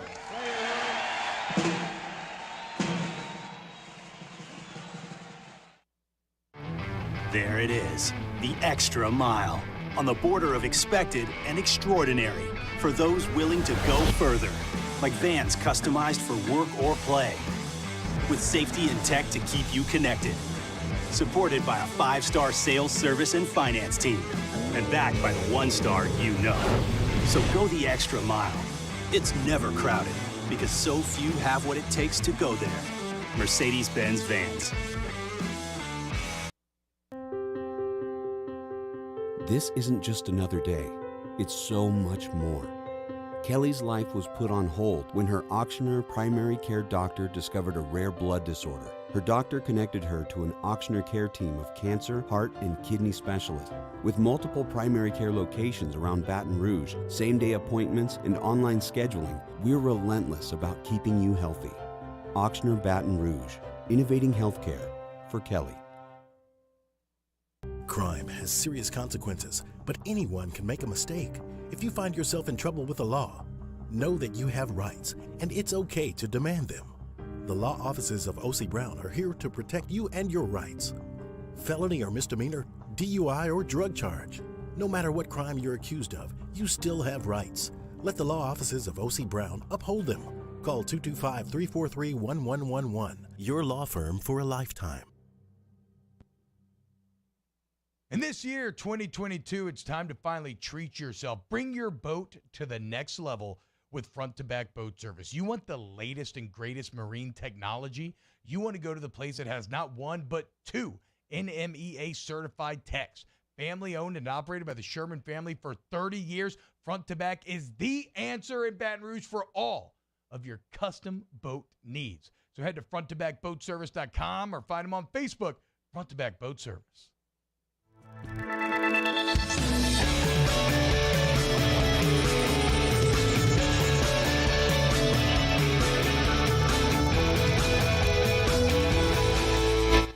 On Thursdays, Off the Bench, the latest from Wimbledon. I mean, not really. But we will give you the latest from the insane college football world, the Saints and the Tigers, and brand new Munchies. Off the Bench, 7 to 10 a.m., 104.5 ESPN.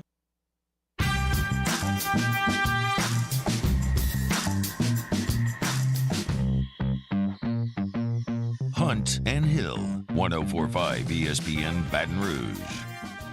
Mario Jerez filling in for a vacationing Hunt Palmer here, as I am very excited to talk to our next guest, our last guest on today's program. He is a sports reporter and anchor for WDSU TV down there in New Orleans. Sharif Ishaq. You could follow him on Twitter at SharifWDSU. And Sharif, somehow this is the first time I'm talking to you, man. I feel like we've been in the same room a lot. We covered the Pelicans together. We've covered the Saints together too. I do the play-by-play in Spanish, but I'm still really pumped to talk to you, man. Pumped for this conversation. How are you? I'm good, Mario. How are you doing? Doing great, man. Doing great. And I know you were going to cover a Zion Williamson presser earlier today. That's now been pushed back to 2:30. We know he agreed to sign the extension recently. Soon that will be made official, formal. But are you expecting Zion to really say anything interesting this afternoon? I think so. I think he's just going to say how much he appreciates, the city of New Orleans, the organization for sticking by him, the fans for sticking by him, and just showing appreciation. That he's doing it I think at the YMCA because he wants to, just to show how much he really does appreciate the city. And he's been holding some camps there. And as you saw some of the video of him dunking on some of the kids last week, I just think he's starting to really embrace the city of New Orleans. And I think the way they close out the season really helped him see the future in his role at this franchise for years to come. And for it to happen on his birthday, his 22nd birthday, is pretty good to get $231 million. How about solid, I would say. Pretty good birthday present for Zion. How about that? And I agree. It is good to see him in good spirits. I know he talked about kind of being down mentally, and he seems to be in a much better mood these days. And as far as Zion on the court, he hasn't played in pretty much 2 years. But what are your most recent impressions about Zion? Because we reference the stats all the time, 27 points per game, 62% from the field. But I think a lot of people have kind of forgotten just how good, how efficient he is, at least offensively. Would you agree with that?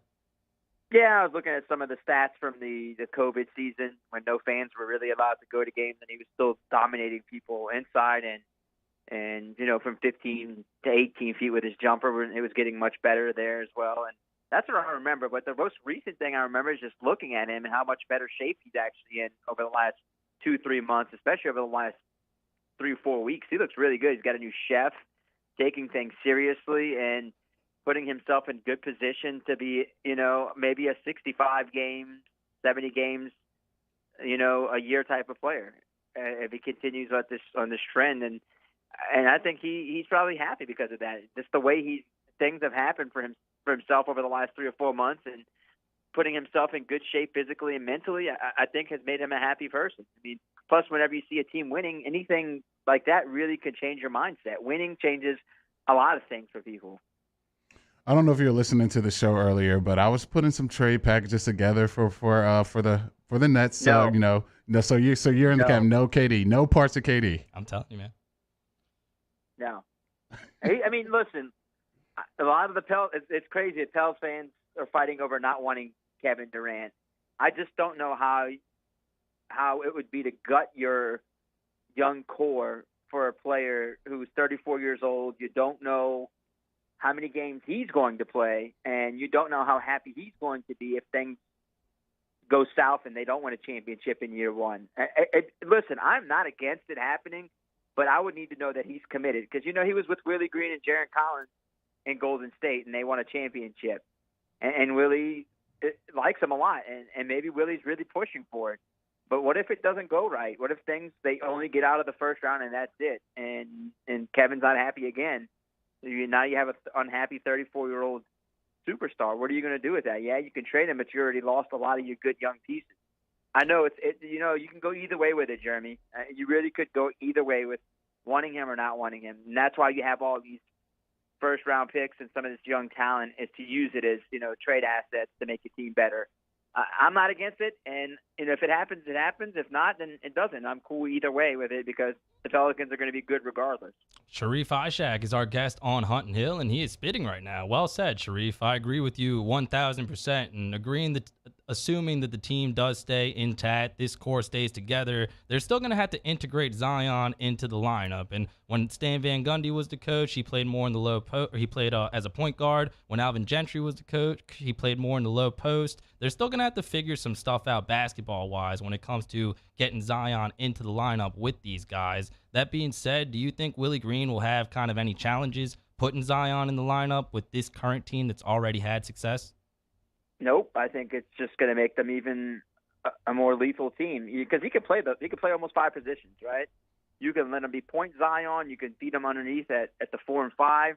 He could step out to the wing and play. That's the good thing about Zion. He's really a guy that you can play at any position. He's a positionless basketball player. Even like Dyson Daniels said, he's a positionless basketball player because he can play pretty much all 5 positions.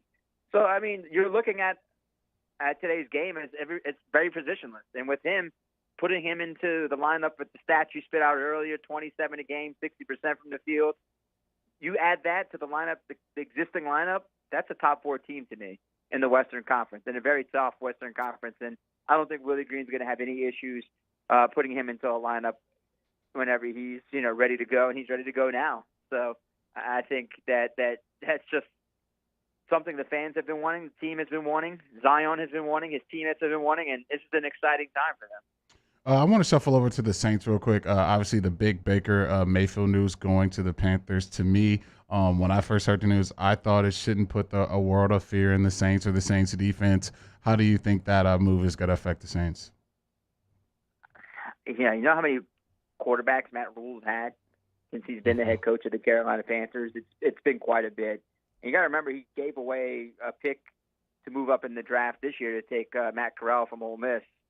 He traded picks for Sam Darnold. He had Teddy Bridgewater. He had all kind of quarterbacks in his stint as a Panthers head coach. And I think he's just trying to save his job at this point. And you can't blame him for bringing in, the number 1 overall pick. Yeah, he has some talent, but you also have to remember he's thrown the most interceptions since 2018, 56 interceptions. The guy who's thrown the second most, also on the roster, Sam Darnold. So I think the Saints defense they really don't fear anyone. If they don't fear Tom Brady, they're not going to fear Baker Mayfield. And I can assure you that if he's throwing that many interceptions, just think what that secondary's thinking when they go against Baker Mayfield. I think he's probably got some talent. I think getting out of Cleveland is probably the best thing for him. And that maybe that Carolina offense will help him. Maybe being with Matt Rule will help him. But if I'm the Saints defense, I'm not going to fear it whatsoever. Saints defense will probably get after him, probably force him to throw some picks. It is what it is. Speaking of the Saints, talking about the offense, the other side of the ball, it is trade season. Do you think there's a chance that the Saints can make a move here and maybe pick up another running back? I saw some people pining for maybe Kenyon Drake. The Saints could put a package together with some picks and try to get better there because some people are worried about that position coming into the season. And they're worried about it because of Alvin Kamara and his situation, and we don't know when that's going to get solved. And when it does, how many games, if he gets suspended, will it be 6? Will it be 2? Will it be 4? I mean, the court date's coming up August 1st. Will it be August 1st? Will it get pushed down? But I still think regardless, with or without Kamara, they're going to need another running back. And Kenyon Drake would be nice. It'd be a nice addition. I'd like to see what it would cost them to get. I don't think it would cost them that much to get Kenyon Drake on this team. And I think he'd be a perfect fit for this offense that's already explosive. And he's an explosive running back in terms of catching the ball and running it between the tackles and outside the tackles. I would think he'd be perfect for this offense, regardless if Kamara was on the field or suspended. Yeah, I like him a lot. Going into this training camp, I know running backs kind of been a thing that people talk about, the Saints filling in a hole. Do you think there's any other holes offensively that they may need to add some more depth or probably add another guy to help that team? Yeah, I think Taysom Hill coming back healthy would help out the tight ends, but when is he going to come back from a Liz Frank injury? That's a tricky injury.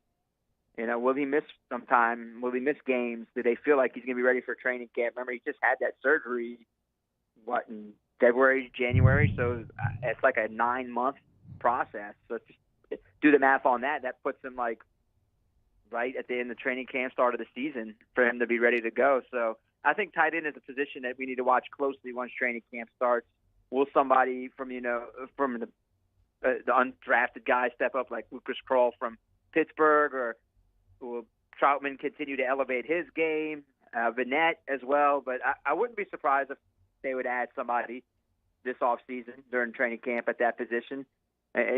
Just think if Taysom Hill's also 100%, he can also take some running plays from that backfield and help them out. So I think those are the two positions, running back and tight end, we need to watch closely once camp kicks off. Last one for you here, Sharif. I know you're in tune with the rest of the NFL, and in the last segment, we were talking about which teams can go from last in their division last year to first place this year, because it happens every year, right? And when you look at the candidates coming into this year, the last place teams from last season were the Ravens, the Broncos, the Jags, the Lions, the Panthers, relevant today, the Giants, the Jets, and the Seahawks. If you had to pick one of those teams to maybe surprise some people this year, who do you think it would be?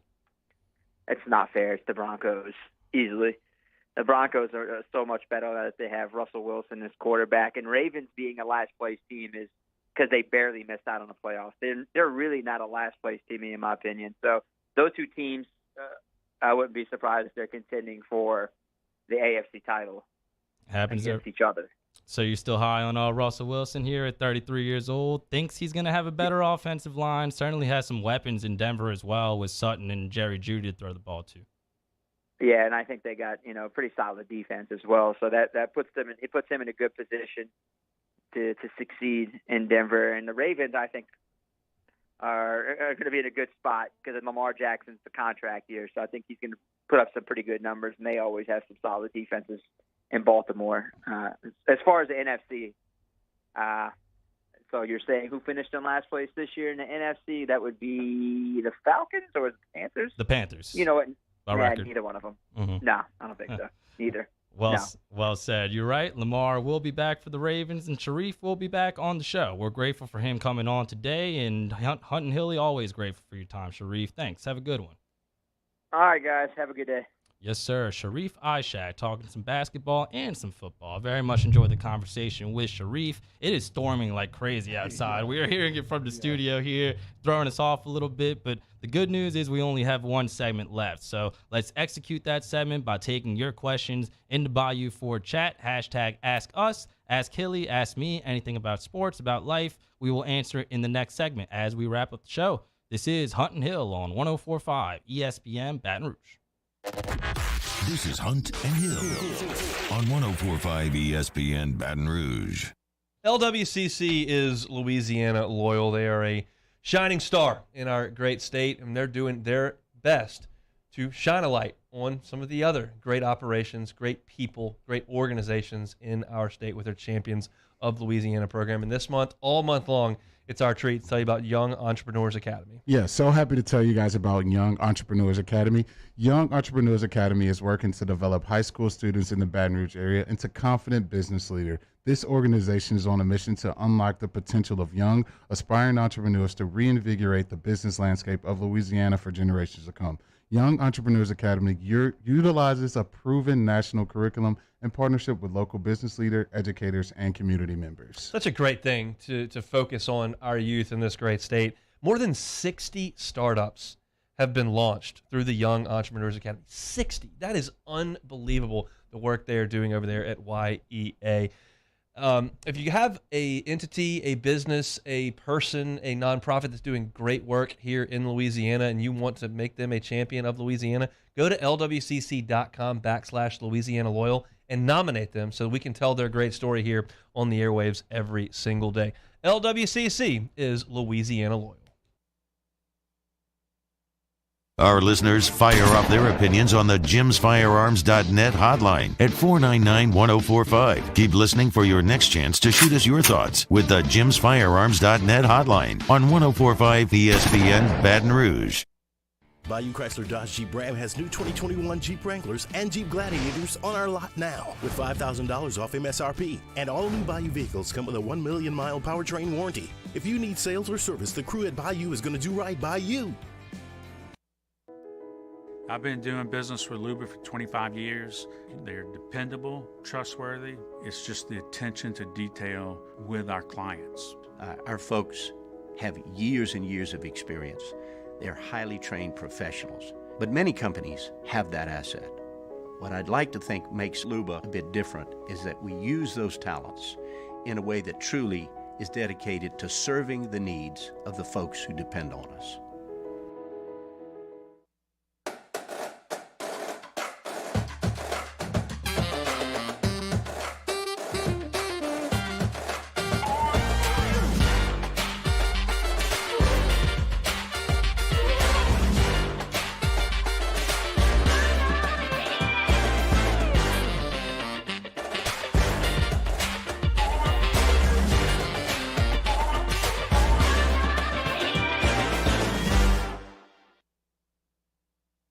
Are you a licensed contractor? There's lots of good contractors in Louisiana doing work the right way, but unfortunately, too many unlicensed contractors are working outside the licensing requirements. Working as a contractor in Louisiana requires a license for the company doing the work. The Louisiana State Licensing Board for Contractors wants to help you get licensed to allow you to conduct work legally. It's not difficult to get the license. We can help you. Go to lacontractor.org for more information.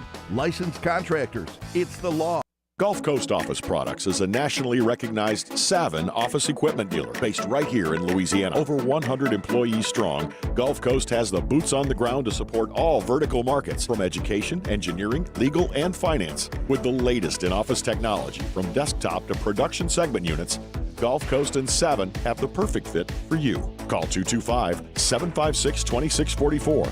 That's 756-2644 for Gulf Coast Office Products. ServiceMaster Elite create clean, disinfected work environments.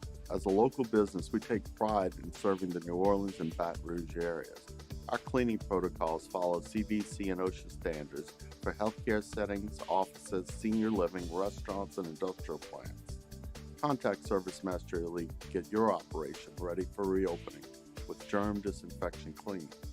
ServiceMaster Elite, the trusted choice in professional cleaning since 1996. There's nothing better than tailgating, but it can be a lot of work. So why do it yourself when you don't have to? Let Revelry Sports and Entertainment set up your luxury tailgate on campus. Order what you want and just show up to party. Book your tailgate today at revelryteam.com. On a Wednesday edition of Early Line, we keep looking ahead to football season with another edition of Win Total Wednesday. Plus, we give you some plays as part of our daily spread presented by Suspense Games. Early Line, 2 to 3 p.m. on 104.5 ESPN Baton Rouge.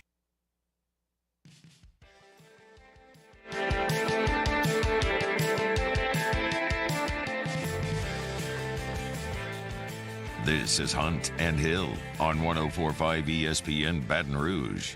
Wrapping up the show here on Hunt and Hill, Wednesday edition. Hunt is vacationing. I am filling in the meantime. This is usually the part of the show where y'all do take it or leave it, but every time it's me and Hilly, we like to take some questions, get the interaction going. So let's do a little bit of Ask Us to wrap up today's program. And the first question comes from Bilbo Baggins, who asks, which is your favorite form of coffee? I like coffee to be versatile. I like hot coffee sometimes. I like colder coffee in the summertime. I don't really have a preference. Yeah, I got my 3 go-tos. It's normally an espresso, and if I'm feeling froggy, I'll go double espresso.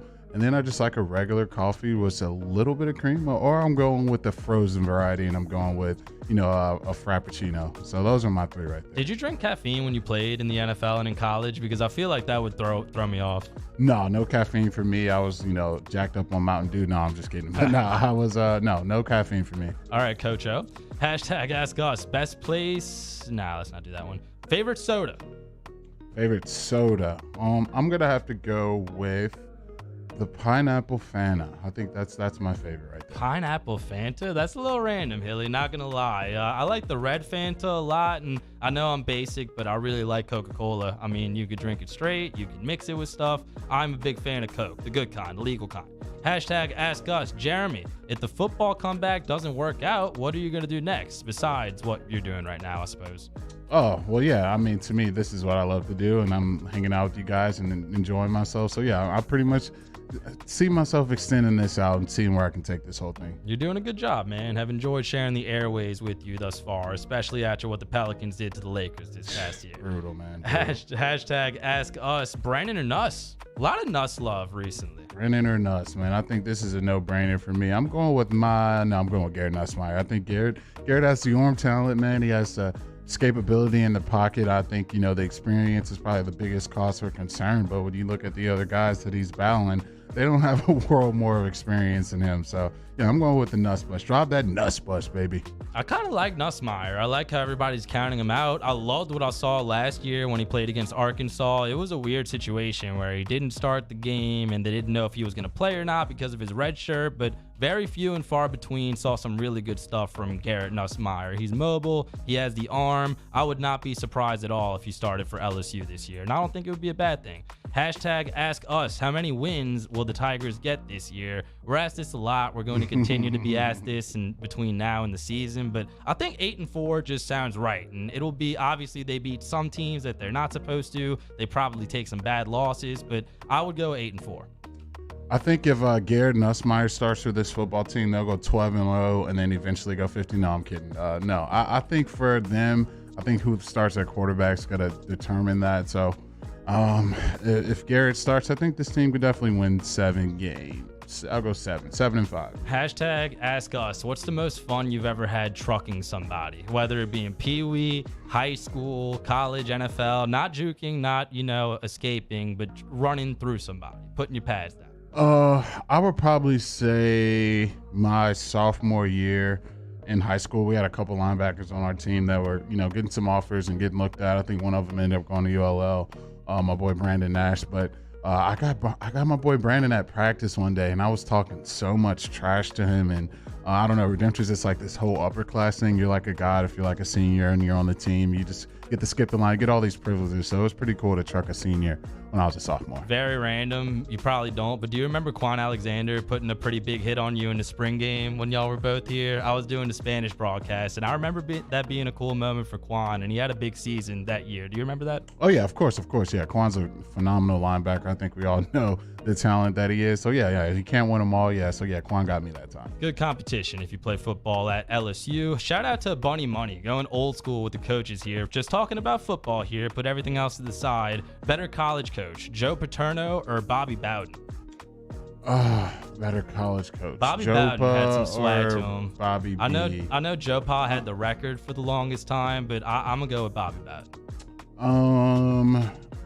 I can't go Joe because they killed me when they beat us in the Outback Bowl and that just mopping rain, and we lost to Penn State. So, yeah, I got to go Bobby Bowden just for that. Hashtag ask us. Current 40-yard dash times for both of you. I'm probably not getting under a 6. If we're keeping it real, I'm not in the best shape when it comes to cardiovascular and speed. So I'd probably be around a 6.0.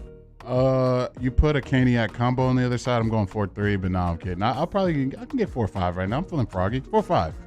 Feeling froggy. Where'd you learn that adjective? I'm curious. You like to say that a lot. Oh, man. I mean, we've heard that since I was a kid, man. You feeling froggy, jump. That's just an old school saying right there. I like it. Shout out to Buddy Dilberto, Buddy D, the guy that was there before Bobby Hebert. Used to say that a lot. Had a lot of fun on today's show. Covered a lot of topics, Hilly. We talked basketball. Yeah. We did potential trades. Baker Mayfield going to the Panthers. Really enjoyed today's program. Shout out to Marlon Favorite and to Sharif Ishaq for coming on the show. We'll be back tomorrow from 12 to 2 p.m. For now, stay tuned for Early Line with Matt Musso and myself.